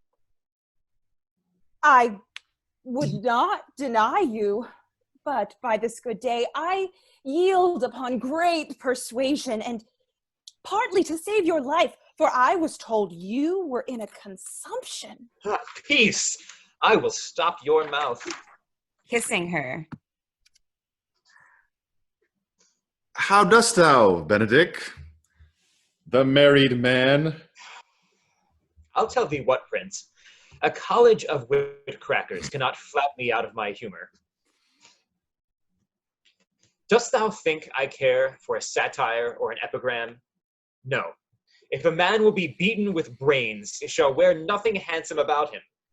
In brief, since I do purpose to marry, I will think nothing to any purpose that the world can say against it. And therefore, never flout at me for what I have said against it. For man is a giddy thing, and this is my conclusion. For thy part, Claudio, I did think to have beaten thee. But, in that thou art like to be my kinsman, live unbruised, and love my cousin. I had well hoped thou wouldest denied, Beatrice, that I might have cudgeled thee out of thy single life to make thee a double dealer, which out of question thou wilt be. My cousin do not look exceedingly narrowly to thee. Come, come, we are friends. Let's have a dance ere we are married, that we may lighten our own hearts and our wives' heels. We'll have dancing afterward. First of my word, therefore play music. Prince, thou art sad. Get thee a wife. Get thee a wife. There is no staff more reverend than one tipped with a horn. My lord, your brother John is taken in flight and brought with armed men back to Messina. Think not on him till tomorrow. I'll devise thee brave punishments for him. Strike up, pipers! Dance exeunt.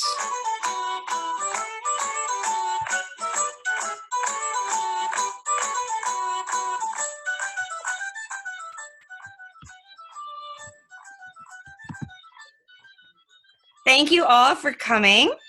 I am Katrina Silliman, and I played the roles of Vergis and the Messenger. Here is Sarah Carter. who played Conrad and Margaret. We have Morgan Ayers, who played Horatio and Friar Francis. Aaron Jack Bauer as Dogberry and Don John. Pepper Jensen as Leonardo and Sexton. Rachel Blumquist as Hero.